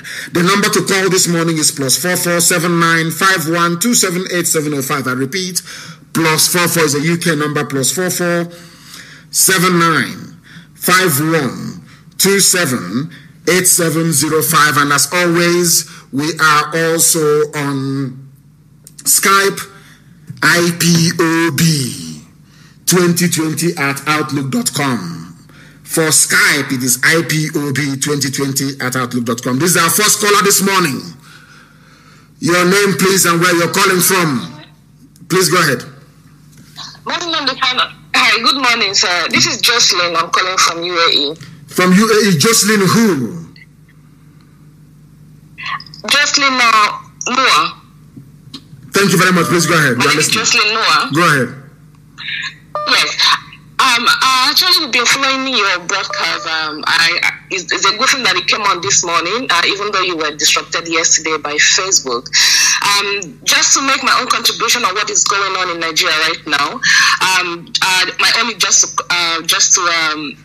congratulate the youth for coming up and for coming out to protest. This is actually, it's a long due, an overdue protest, which is actually going on right now. They are doing the right thing. So what they can do is just to remain focused, because you already said it, that they are going to throw in money and they want to beg and then get them off the street. There are so many things right now they can actually demand for, not just the end SARS alone. There are a lot of things they can demand for. So this is the right opportunity they've got. It's a golden opportunity that if they decide to let it go, that means it might not come back again. It might not come back again. Some people want to cash in with this opportunity, but let them remain focused. We might not be there with them in the street, but they are the only one that can fight this fight, because we cannot come back and do it. We are the one feeling the brunt and the brutality back home in Nigeria. So this is what we are supposed to do. We are solidly behind them. In any way we can preach this, gospel, we continue to do so. By sensitizing the youth. The social media war is a very strong media. It's a very strong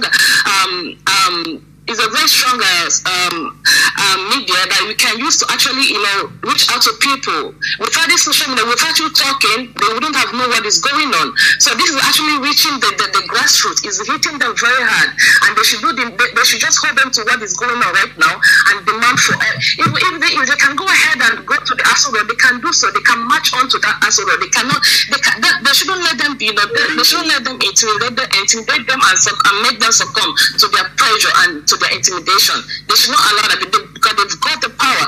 They've got the power as you. They've got the power. They've got what it takes, to bring down that nation. Thank you very much. We can say right now. Thank you for. Focused and resolute. Of course, they must remain focused and resolute. And thank you for your call this very morning. Thank you very, very much. I shall attempt to take some calls from Skype as well, but do not forget, please, that our normal question and answer comes up tomorrow morning. We are not stopping that. I will also come this evening to continue our broadcast. I must come on air this evening. We must encourage those who are protesting. I am coming on air this evening as well. I took this very call, and Yes, I have a caller on WhatsApp, please. Your name and where you are, if you may. All right. Good afternoon, my leader. I'm calling from Philippines. My name is Chukwemeka Anyika, and from Ugwaba, in Ojeriva, in Enugu, Biafra land. Thank you very much. First of all, I want to thank you. Yeah, first of all, I want to appreciate you, your work you are doing, not just to represent Biafran alone, but African as a whole. And I also want to encourage and applaud those that are doing protests right now. But actually, it is, I think, the best preferable protest is in Nigeria, because once Nigeria is all those answers, we follow all of them, because the main problem is Nigeria, because Nigeria is not created for the indigenous people in that contraption. So it's much preferable we end Nigeria so that Nigeria will not end us, because once we end Nigeria, we end everything that is evil within Nigeria, because Nigeria was created by the Britain for their interests, not for the interests of our people. So that's what our people should know.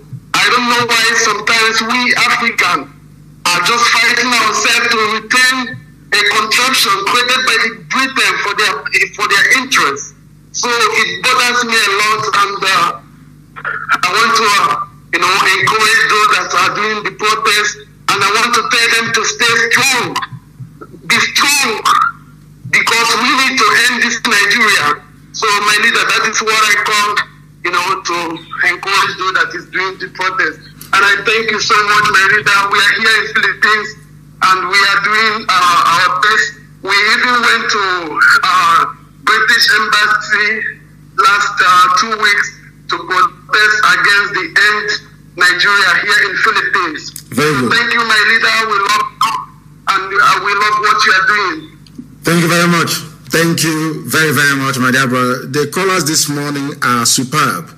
Superb, superb, superb. The callers this morning are exceptional, doing very, very well, and I commend each and every one of you. And for some of you who may be lucky, there are some people who may be lucky. If you are, I'll take your call. This is a caller from either Biafra land or the zoo. Where are you calling from, please? Good morning. Good morning to you.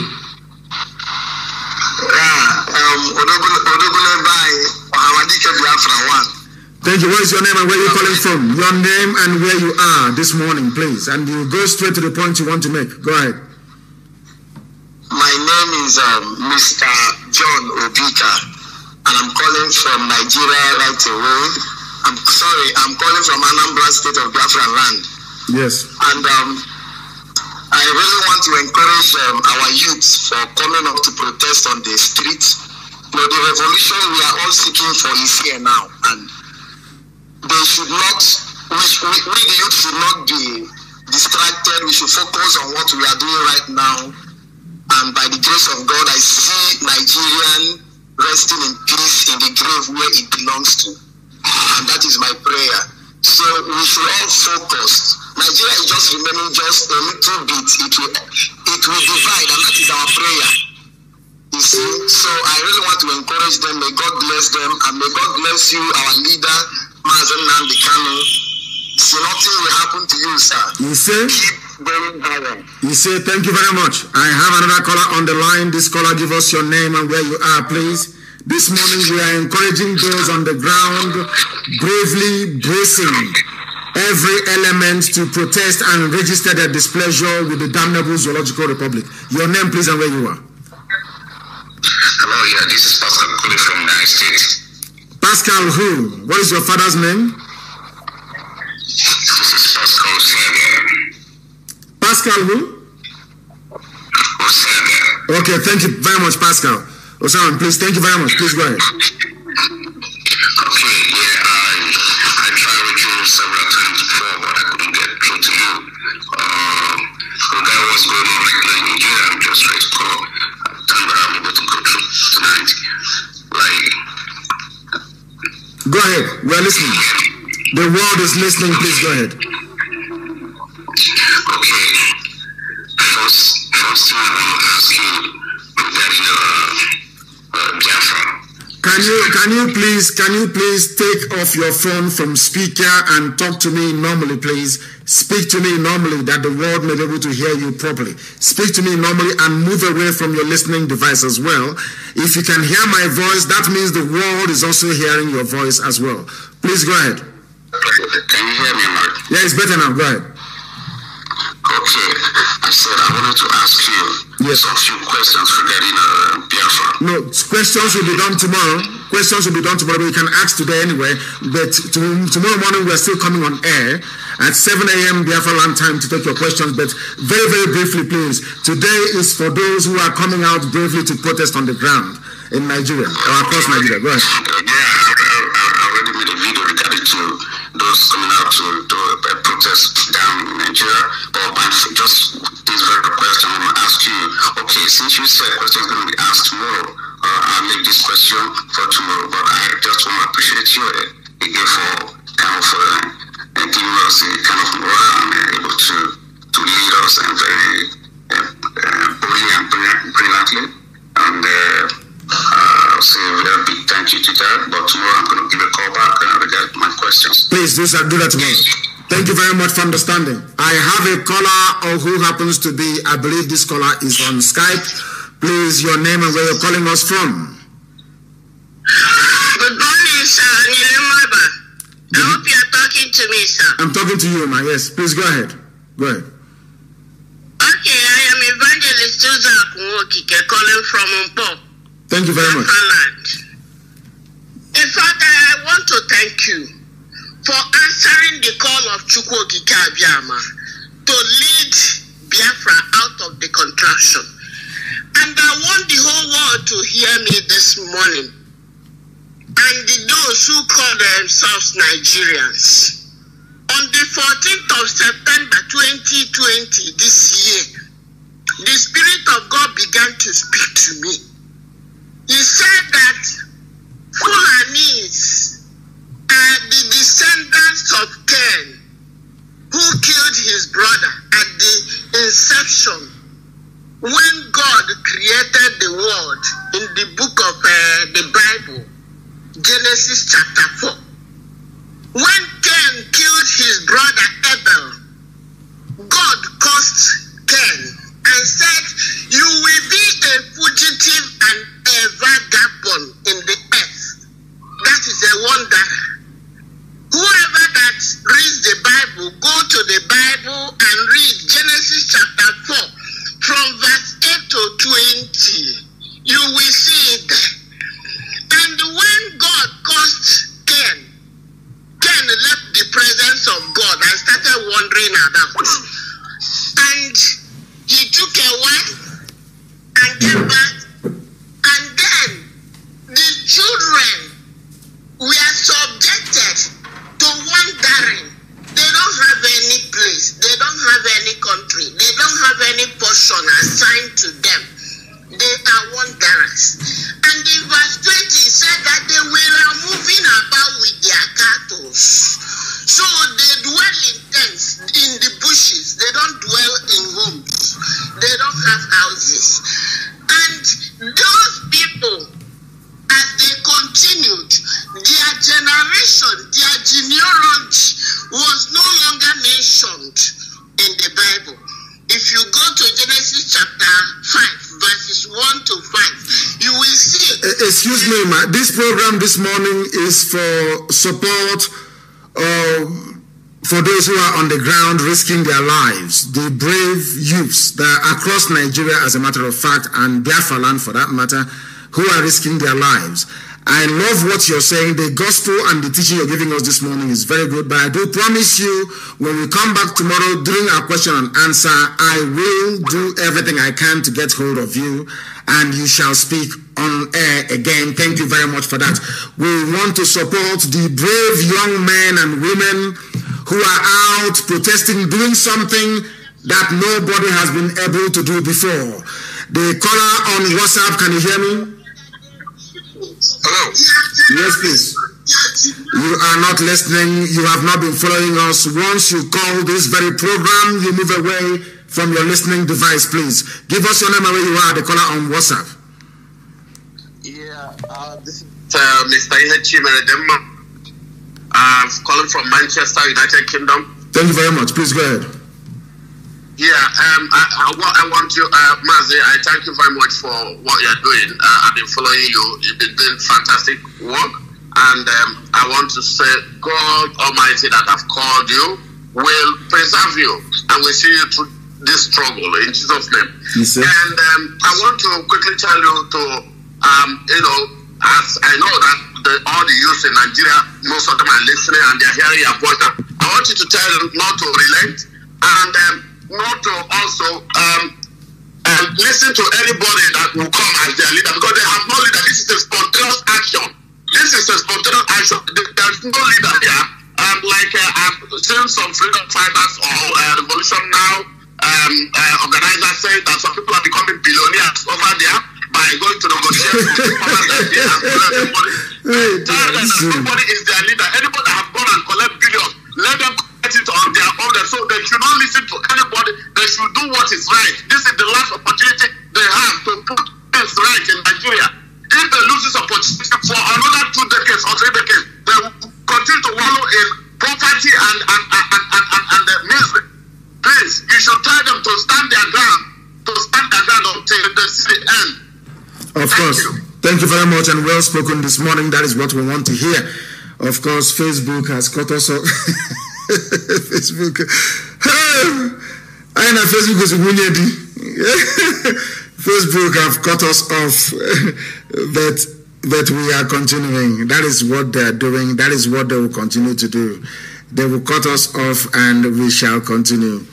They cut us off on Facebook and we continue. We are back on Facebook. Tell them, those who are listening, we are on YouTube. We are on IPOB Community Radio. We are on Radio Biafra app. We are on FM. We are on satellite. We are everywhere. So Facebook is wasting their time. I have a caller who happens to be on the line. This caller, give us your name and where you're calling us from. Everything is about SARS and end SARS now, please. Zoo, as always, no network. The caller on the line on WhatsApp, can you hear me? Hello, good morning, sir. Good morning to you. Please, your name and where you're calling from. We are back again on my page on Facebook at Nnamdi Kanu. Please go ahead. Go ahead. Yes, my name is Efshong Enobong. I'm calling from the Zoo Republic of Nigeria. And where are you from? Enobong, where are you from? Where is your village? Where are you from? Wherever you see the... I'm from Uyo Akwa Ibom. Thank you very much. Please go ahead. So my contribution is that whenever you see any Fulani man, you always see them with dagger and sword. If you see a Fulani man like 5 of them standing or sitting, that means you are seeing 5 dagger, 5 sword. And in the zoo army, they will not do them anything, they will not arrest them. But if they see any Biafra man or Oduduwa man that hold ordinary cutlass, maybe going to the family in the town, the zoo armies will arrest them and take them to the station, so and beat them and treat them anyhow. But whenever they see any Fulani man, they don't arrest any Fulani man. Fulani is free to move with dagger and sword in the town, in the street, anywhere. And my advice is that when Biafra come, all those things should stop. Of course, it won't happen. You won't have them moving around our land. Once Biafra is here, you won't have them moving around our land. And there's something I want to also point out from what you have said. The reason why some of you are out there protesting is because there is double standard in Nigeria's policing as well. If you are Fulani Janjaweed and you're carrying a knife, you're carrying a sword, you're carrying dagger, nobody disturbs you. But if you're from anywhere else and they find these things on you, SARS will not only arrest you, SARS will kill you, harvest your organs, and render your life of your family, those you've left behind, miserable. I have another caller on WhatsApp. Please give us your name and where you're calling us from. The caller on WhatsApp, can you hear me? Your name and where you're calling from, please? They are not paying attention. A lot of people are listening. Even those who are out to protest, they are listening. But they must understand us. Don't call on video, please. No calls will be taken via video. Audio calls only, please. Audio calls only. Yes, please. The caller on the phone. Hello, my name is Uche Evans from Switzerland. From Switzerland, please go ahead. Okay, please. I have 3 contributions to make. Number 1, I saw a video on YouTube from BV1 channels, a Biafran YouTube. So the Fulani governor was saying there, it was the TV question, a TV channel question they asked him. My sister, I'm going to stop you right there. Stop, please. Stop. Excuse me. I'm going to stop you, my dear sister. That very video you're talking about, we have it. It is everywhere. And I'm going to analyze it tonight. I'm going to broadcast again tonight, 7 p.m. Biafra land time tonight. During that very time, I will also open the lines. I will also make it a question and answer, not question and answer session. I'll make it a live, interactive phone-in session as well.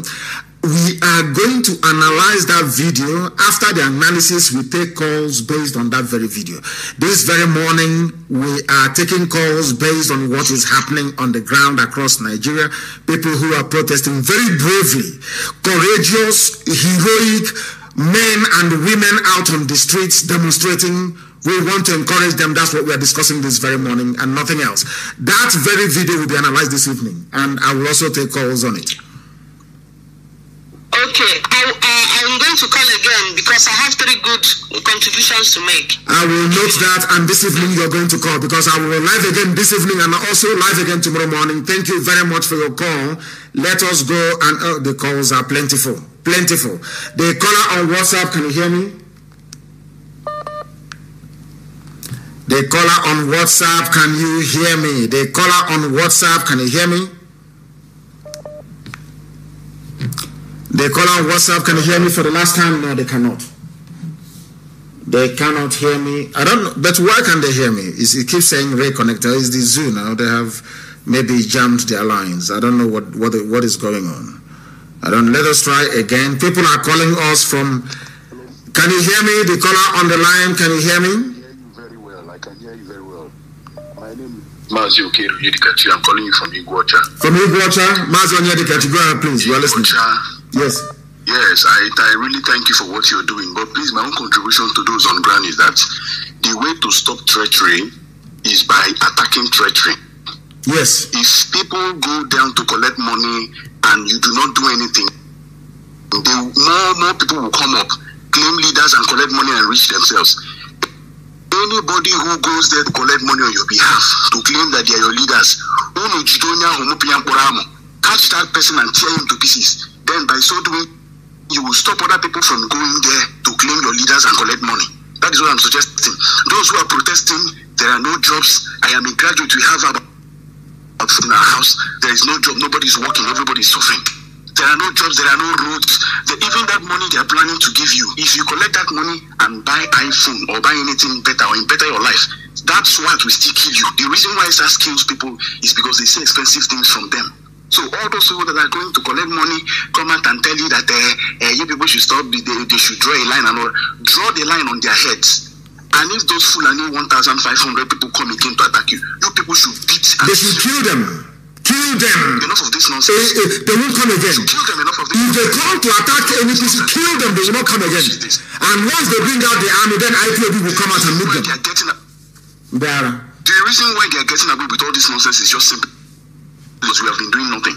If they come with those their stick, catch them, collect their stick from them, and use that stick to kill them, and let all this. If they won't sink once, and let us all die and rest. What kind of nonsense is this?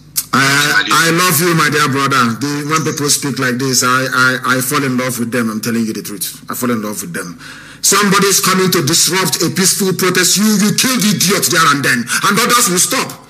Somebody goes and takes money from their billionaires and their governors. You make a mincemeat of that person, so others will stop going. Black people, I don't know what is. I have no idea. Even our lines are jammed. I don't even believe that even ordinary, I wouldn't say ordinary, that Android can even be jammed, but it's jammed this very morning. Let me go and see if I can take a call. The calls are too plentiful. The calls are too plentiful, way too plentiful. Oh my goodness. The systems can't even cope anymore with it. And I'm very glad. It makes me glad. I am very, very glad about this. Very, very glad. We are taking your calls this morning, please. We are...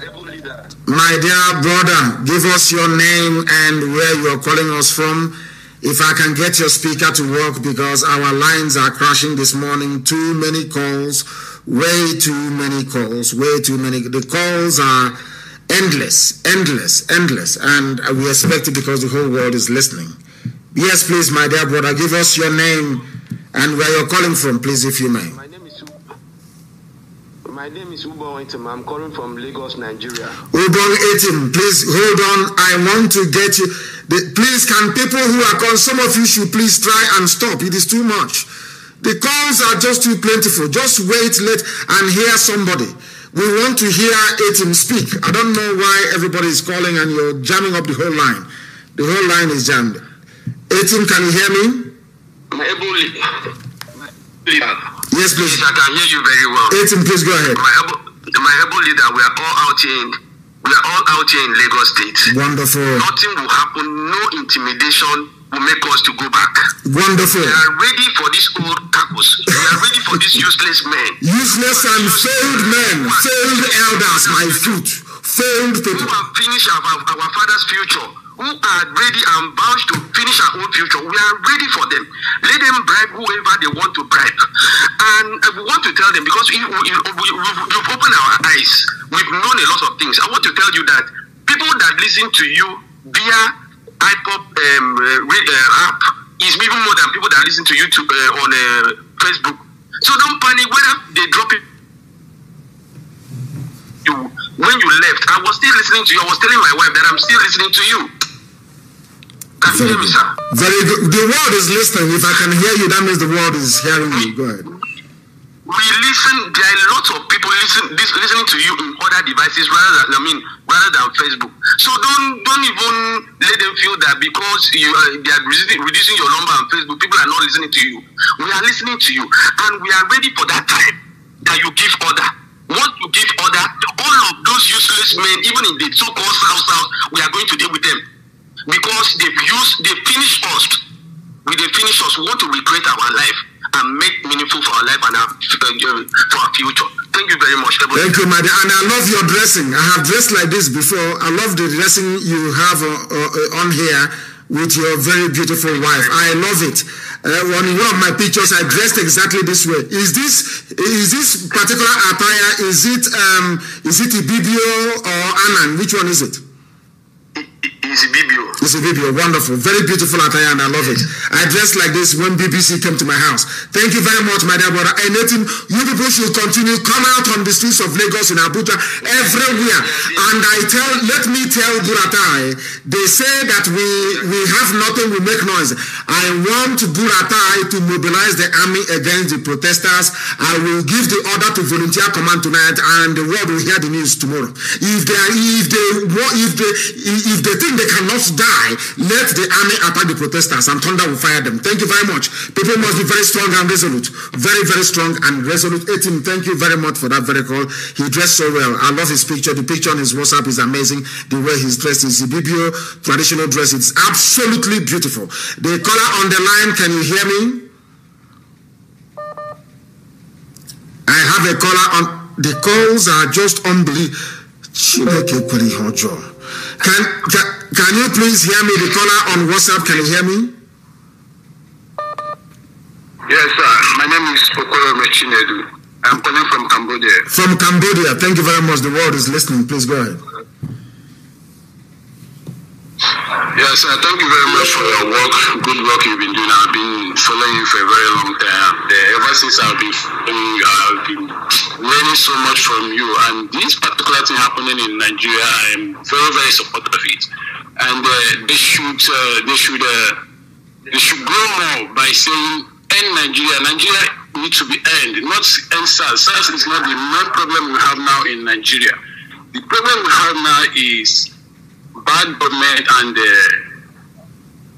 evil that is happening in that country need to be ended. So this is what the only thing I have to say now, and I have to commend you for your good work, sir. You are doing very well, and the God will continue guiding and blessing you and your family. Thank you very much. Thank you very much for your call.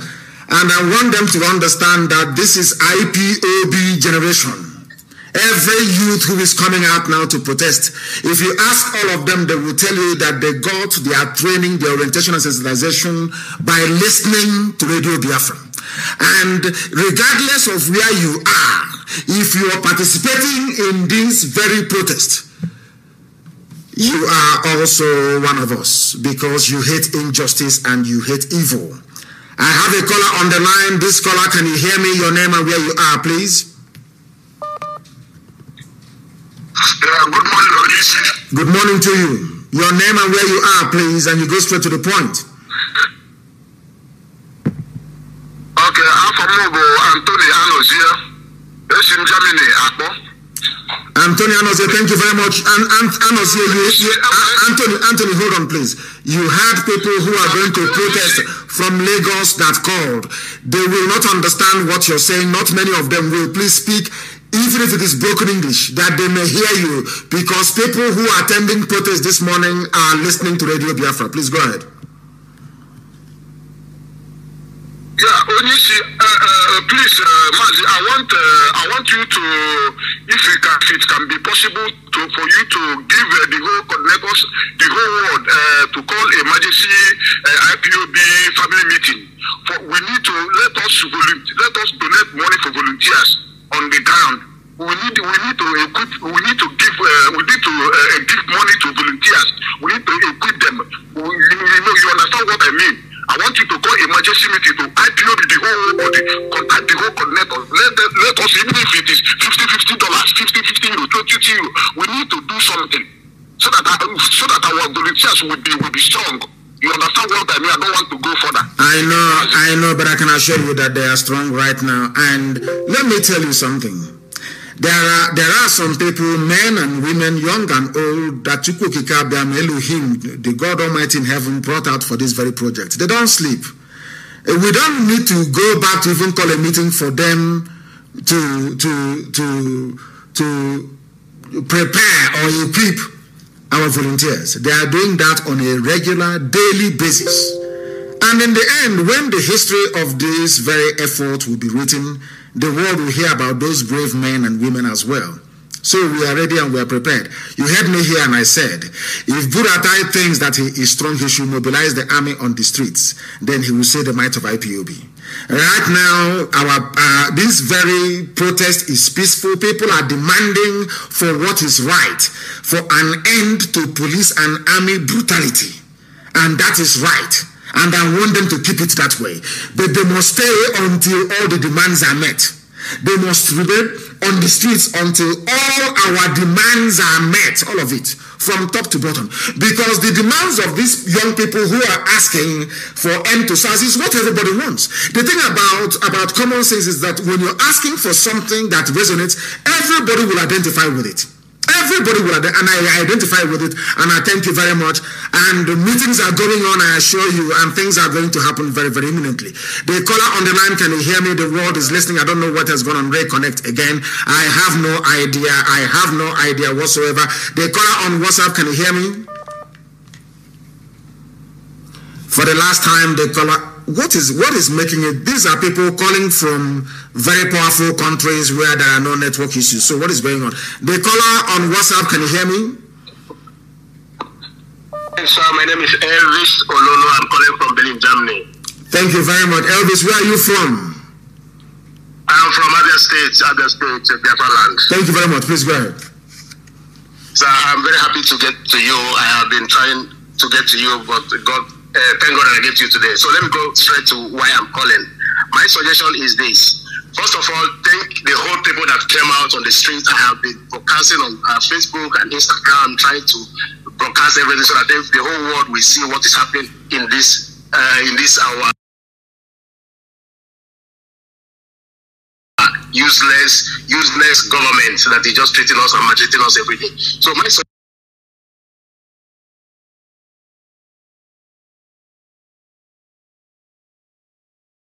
is this: is it possible from your command that you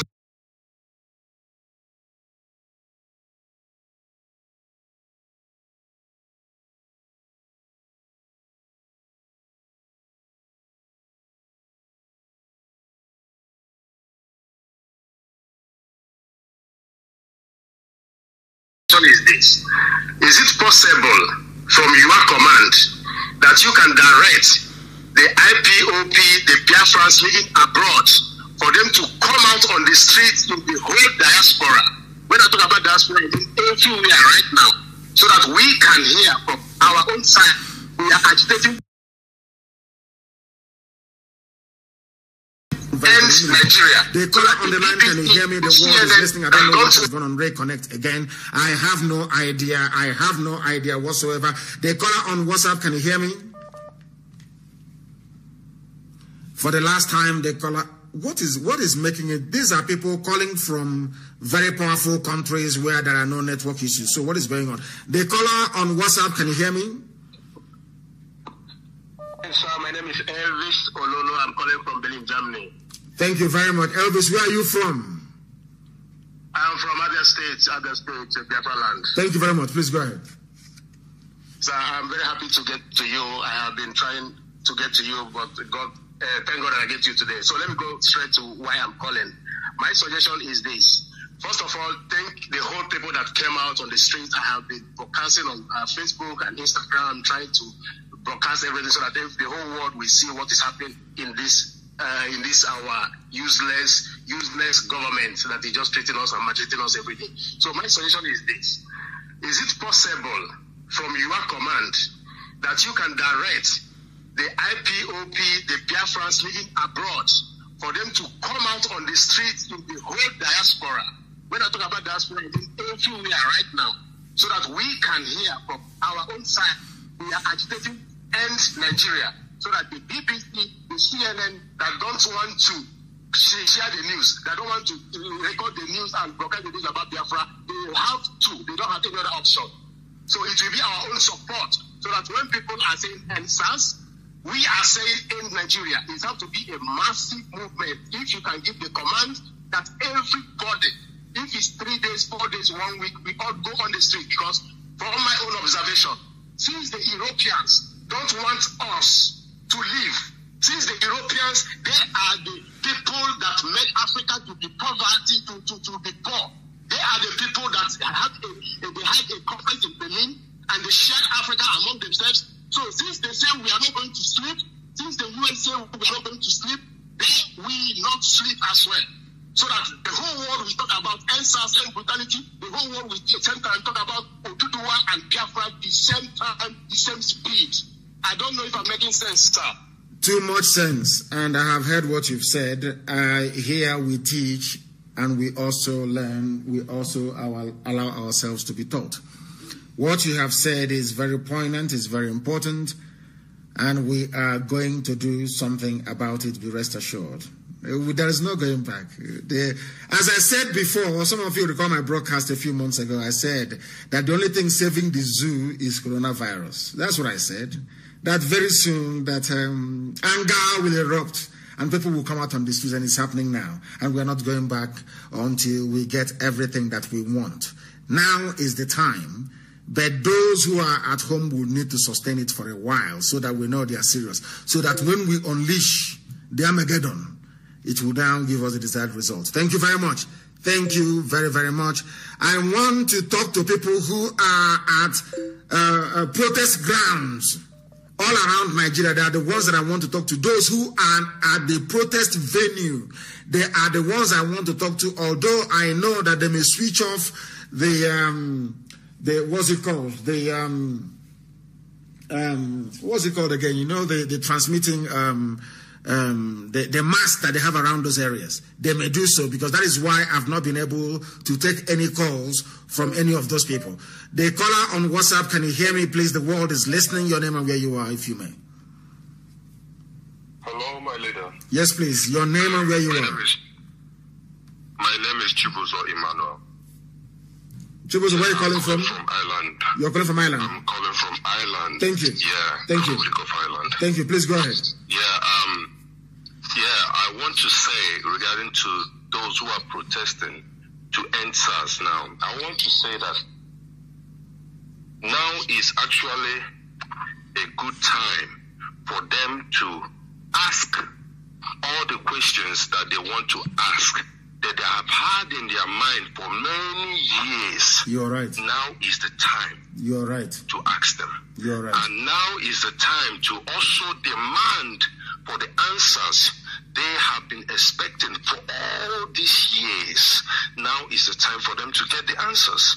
If they fail to utilize this opportunity now, they might not have it again.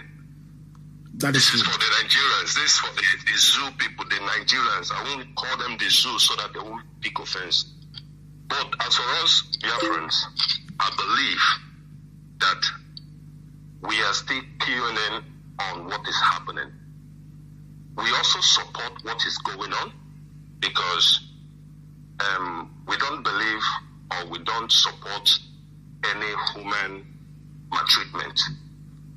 It doesn't matter if it's if it's happening in Arewa or Oduduwa or Biafra, or as long as it affects human beings, we don't support that. I'm an Igbo person. We don't support that where I come from. I grew up in Aba. Yeah, I'm from Enugu. I am I'm a true son of the soil. I know exactly what our people values and what we don't value. We don't condone killing of human beings. It's not good. Mado. We don't condone that. The beauty of life. We don't condone killing. Yes, Mado. It actually means the beauty of life. The beauty of life itself. No other. I've checked other tribes. I hear Hausa very well. I check and I keep asking questions. Even the Europeans, the people, the white people I meet here, I keep asking them to explain to me what is human being, what does it mean in their language. And each time they tell me, it doesn't mean the same thing. It doesn't mean anything. A human being is just a living species. A living species. That's the meaning of a human being. They will just tell me, human being is a human being now. And I would say no, but in my place, it means the beauties of life. The beauty of life. Even the dog has life. Chicken has life. Please, my dear brother, I'm sorry to interrupt, please. There is a news that is breaking, please. There are protesters who slept on Lekki toll gate. And what we should be talking about is making sure that those people are properly fed on the ground. If you're driving around Lekki, please just don't drive past. This is how it is normally done elsewhere in the world. Buy bread, buy pure water, get them chewing stick, anything at all, we must sustain them. If you have people protesting around your area, you must feed them, please. Get whatever you have and feed those people. Give them food, give them water, sustain them. They are fighting for a better tomorrow. They are fighting for your children. They are fighting for your grandchildren. I commend those who slept at Lekki Tollgate, and I am also instructing our people all across Lagos to make sure that these people are fed. If you're a bakery owner, make sure you bake more than usual. If you're a restaurateur, please make sure you cook more food than usual, because these people will need to be fed. You must feed. An army marches on its stomach. They are not an army yet, of course, but we must feed these protesters. The Vanguard, I just saw it now, that some people slept on Lekki Bridge. They must be fed. They must be fed. This is time to show acts of kindness to anybody, any young person you see around you who is protesting. That person is a hero, and they must be treated as such. Thank you very much, my dear brother. Thank you very much for calling. Have you made your point? Please go ahead. Yeah. No.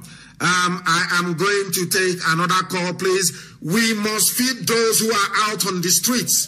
They must be fed, please. Those who slept on Lekki Bridge, they must be taken care of and they must be looked after, please. Very, very important. That is how it is done everywhere else in the world. Those coming out in Abuja, those coming out in Lagos, those coming out elsewhere in Iguacha, they must be fed, please. Try and feed them. Extend kindness to these people. It is very, very important. The caller on the line, can you hear me? We are live and direct, and the world is listening. Yeah, good morning. Good morning to you. My name is Joseph Ogaga. I'm calling you from Delta State, beside Urobo. Urobo, thank you very much. I like what you are doing. I like what you are doing. You are doing a good work. This morning, I went to a house. Me, I'm not IPOB member. I don't believe in Biafra. But I went to a house this morning. A police DPO. I went there. It's my very good closet person to me. He called me. I went there this morning. I went there because of discussing some issue. But from there, he said one word. That everything Nnamdi Kanu is saying is true, that there is nobody in Aso Rock, but they can't come out and say it. A DPO, hold on a second. Hold on. We want to understand something. A DPO said this to you when? When did they say this to you? When? This morning.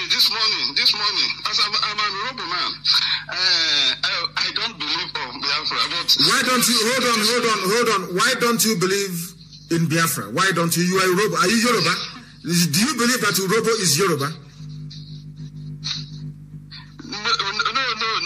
We know that if Biafra happen, Urobo will follow, because when the children of Israel want to leave the Egypt, not all of them agree not all of them agree, but at the end they enter the promised land. You have spoken well. Cannot come from. Thank you very much. Continue your story. And fight for battle. Thank you. But at the end, they will join. At the end, we follow. Everybody cannot come out. I know. But the man said this word. But what thing I want to say now is that I see people, mostly Igbo people, in Facebook talking about this, abusing what you are doing. I told my wife, I see these people. See these people, they know what they are doing. See what they are saying. I told my wife, see what these people are saying. Your brother is fighting a good thing. In my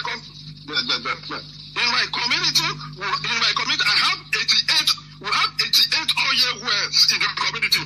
Go there, people cannot eat. If people do not go to find they can't eat. They nothing to show about of oil. Nothing to talk about oil. The people are suffering in my community, and you are talking of one Nigeria. What are you achieving in one Nigeria? Those that come running for one Nigeria. Go to my community. Oh, my dear brother, we are suffering. We are suffering. All of us are suffering. At the end, I think the other day I was watching Rose TV in my house. A man came, said. The man was, he put on white and white. There was a tagging the man. The man was Midwest region, Western region. I said, what this man is saying? Now you are in London. Our people are dying hungry here. Our people cannot eat. You are in London enjoying yourself. Do you think that everybody, you don't know how many people are ready to move for London in my place, but they don't have anybody to sponsor them? Even to finish this school is a problem. Even food, people break can to eat gari, to eat dry gari. People cannot eat a pot of soup here. A manage a pot of soup is 5,000, and for you to get 5,000 in Nigeria is a problem. And the country to disappear now. This revelation, this protest, and this has not when let me say that is the starting. That the DPO make me understand that I think it's the right time for Nigeria to disappear. Hold on. DPO said, where is this DPO from? Somebody asked me on Facebook. I should ask you, where is he from? The DPO is an Agwaibo man. Akwa Ibom man, DPO. Yes, Akwa Ibom man. DPO is from Akwa Ibom man. Thank you very much. From, how do you call it, Etumogbo area. Etumogbo area. Okay, what did he say, tell you? People want you to finish that story. What did this DPO tell you? When I went there this morning, my point, we will discuss issue. I said, okay, so I should come and collect the something. When I get there, there was showing the protest about what is going on. And I answered, sir, the protest is going on. It's very strong in Abuja. And I need to come out to. And the DPO said, anything Nnamdi Kanu is saying is truth. He said, in Asoro, there is nobody there. And he has confirmed it. And that is the truth. But they are expecting Nigerian youth to say, let's do Buhari DNA test. Say, but this protest, they are NSAS. He said, the DPO, he said two words. He said, NSAS is not the issue.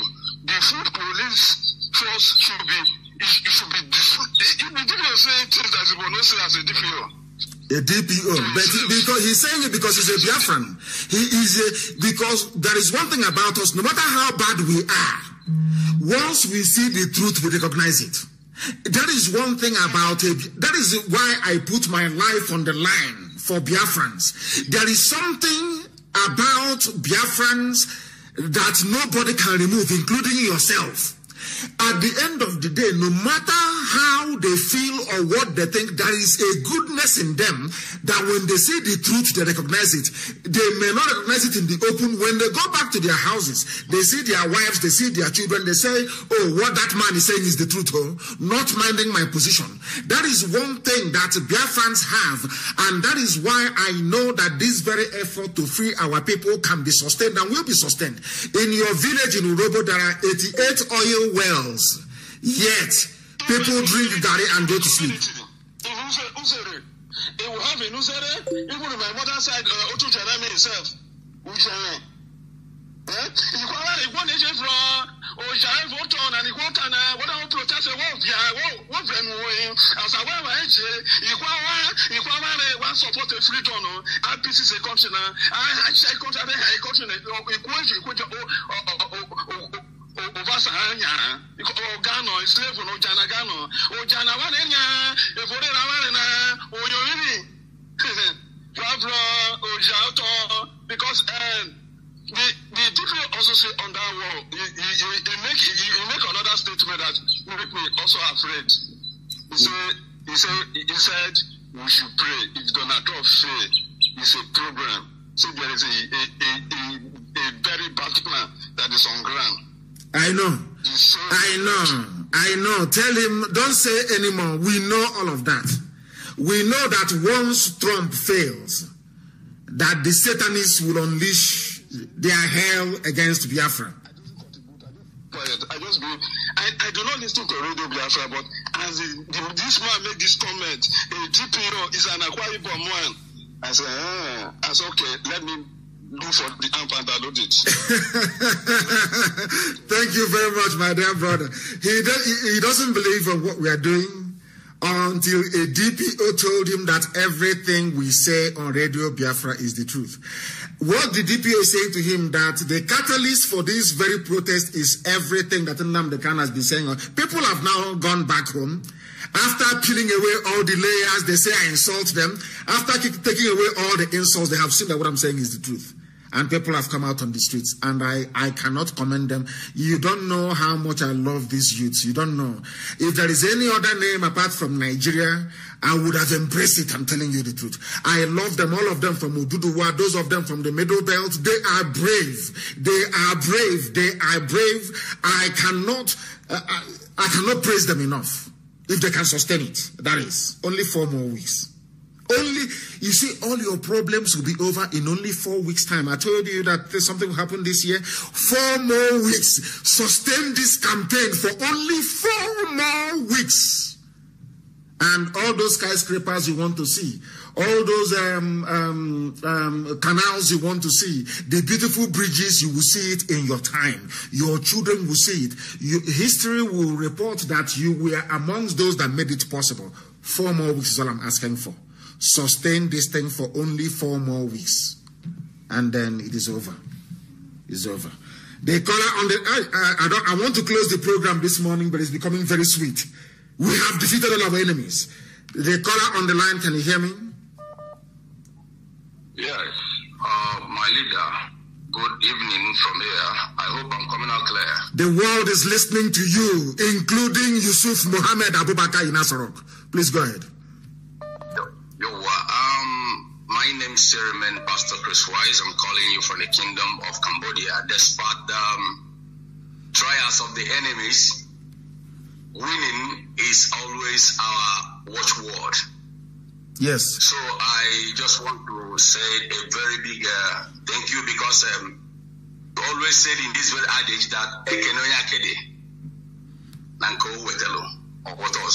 of course. I just want to thank you because the many people are saying that what IPOBs are doing has no effect, that he is in London commanding people on ground, and that they should come down, they should do this. Now he's telling on them one after the other, because we are not smiling and we are not joking. We base on truth, and we are whiter and whiter than snow. So, and we said it the way it is, just like what Mike said yesterday to the protesters. They don't hide, we don't hide things, we don't even politicize, we don't sugarcoat, we don't paint words. So I am encouraging those people that are doing the needful to continue, because consistency is the key word. Because you don't just go and shake the beehive and run away. When you run away, they will still get back again and gather with their evil intentions and ulterior motives. You continue with every means, either to burn smokes and to do things you need ought to do to make sure that the beehives are being scattered. So what am I trying to say right now is that that I'm thanking them. And at the same time, I want to bring to your notice our leader. I don't know. There is this very lady that was attacked. She's a Biafran that used to sing. Don't worry about that. We are dealing with it. Don't worry about that. I don't want to say what we're going to do on air. We are dealing with it. Yeah. Okay. Thank you very much. And I thank you, because what they are trying to do right now is to try your command. And that very command right now will unleash mayhem to that in which they are looking for. Let them just close the internet, and they will see what this. I am praying for them to close the internet. I am praying for them to mobilize their army, and the zoo will fall within 48 hours. It will fall. Let me tell people something they don't understand about the zoo, the psyche of the people, the colonial masters, the neo-colonialists, and all the leeches and parasites that feed off the zoo. You must have a reason for doing anything you want to do.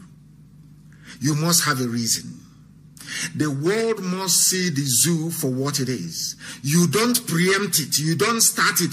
They must see it. Now they know that SARS is very bad. Very soon they will understand that the zoo itself is very bad. If you go after the zoo, nobody will talk to you about it. We know what we are doing. People sometimes don't understand that there is a method in our madness. We know what we are doing. We know when to move. We know when to stop. We know when to go sideways. We know when to go backwards. And we know when to go forward. That is something they must understand. I have another caller on the line. This caller, can you hear me, please? Can you hear me? No, they cannot hear me. The calls are enormous. I want people calling us from the protest center. The caller, can you hear me? Turn your system down.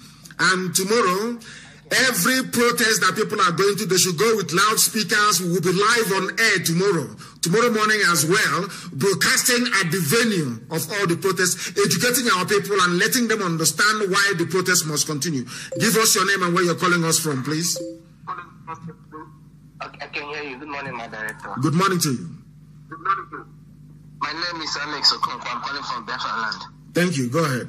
Okay, my director, I would like to first of all encourage all our youths for the courage they exercise in doing the protest, and I also want to suggest something. I don't know what it looks like. I think this is the right time. I think the Biafrans all over the world, the Biafrans in the United States, the Biafrans in London, they should also start a protest and try to cluster and shut down the state capitals of the world. I think White House should be clustered.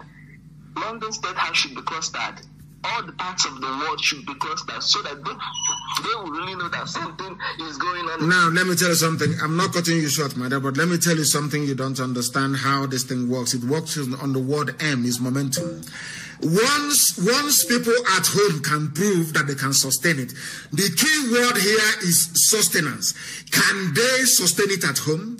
If they can sustain it, then it makes the life of those in the diaspora very, very easy. People in the diaspora can then push it over the line. But those at home, not when the diaspora starts now, the home will fizzle out. They will bribe people, they will cajole them, they'll tell your Igwe, failed Igwes, they will tell your traditional rulers, people who have failed us. These are failures. Anybody coming out telling you I'm a leader, but this is a failure, because if they are not failures, by now there will be electricity. By now there will be employment. By now there will be good roads. By now there will be decent hospitals. None of this thing is existing. Therefore, anybody coming and telling I'm an elder is a very foolish, stupid elder that knows nothing. Diaspora will come out, but only when those at home can prove that they can sustain this very effort. Very, very simple and very, very straightforward. I thank you for your call, and I thank everybody else for having come. We are coming back tonight, please. 7 p.m. Go and announce it. 7 p.m. Biafra land tonight. We are coming back live on air. Tomorrow morning we'll be live on air. We are going to sustain this very pressure. Once they can last for 4 weeks, only 4 weeks. Oh my God, their lives will change forever and ever. That is the thing about this type of protest. People must gather and must stay outside and must continue to protest. Once that happens, 4 weeks, we'll give the order. The whole world will come out, and then things will happen this year, as I told you it was going to happen. Now, please, I beg of you, make sure, listen carefully to me, please. The lines will be open. If we didn't take your call now, I'll take your call in the evening, please.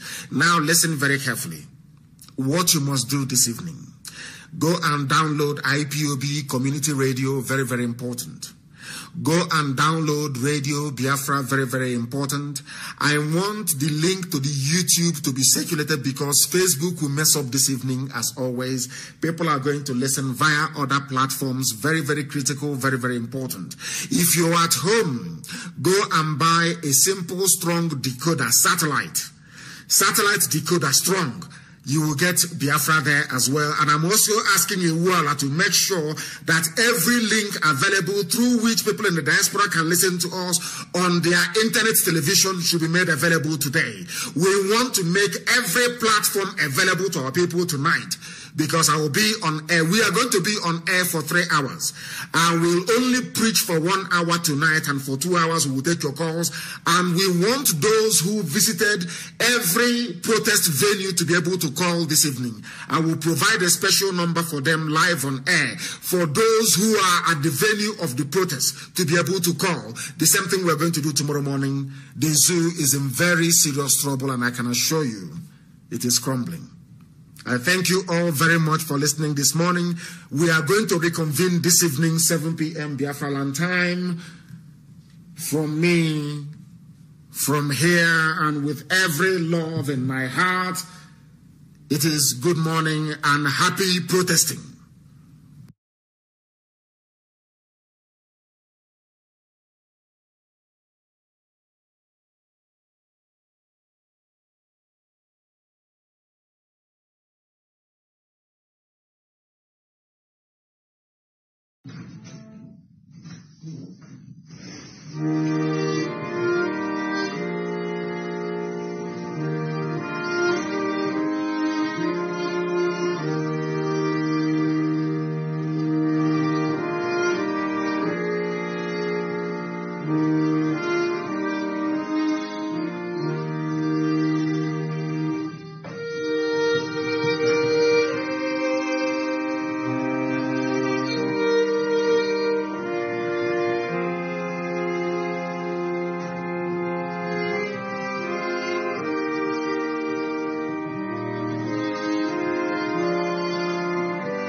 another Savior. Holy, holy, holy, holy, Adimebujuku, another Savior. Another Savior. Holy, holy, holy, holy, Adimebujuku, another Savior. Well, this is OBM.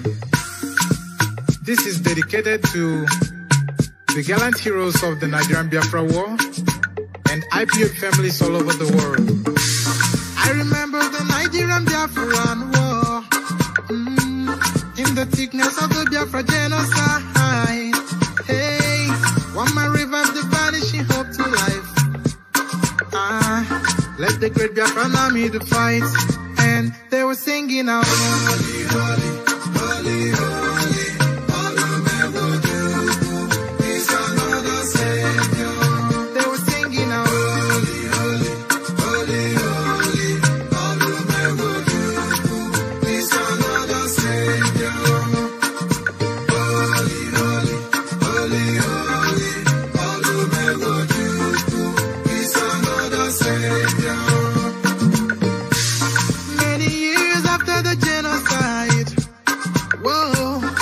Another great leader has risen up now, and he's leading the Biafrans to victory. In your madika, yabika kokwa namno wow. Hey, anamekele mazuche mefo. Manemo, it's an honor having you on board.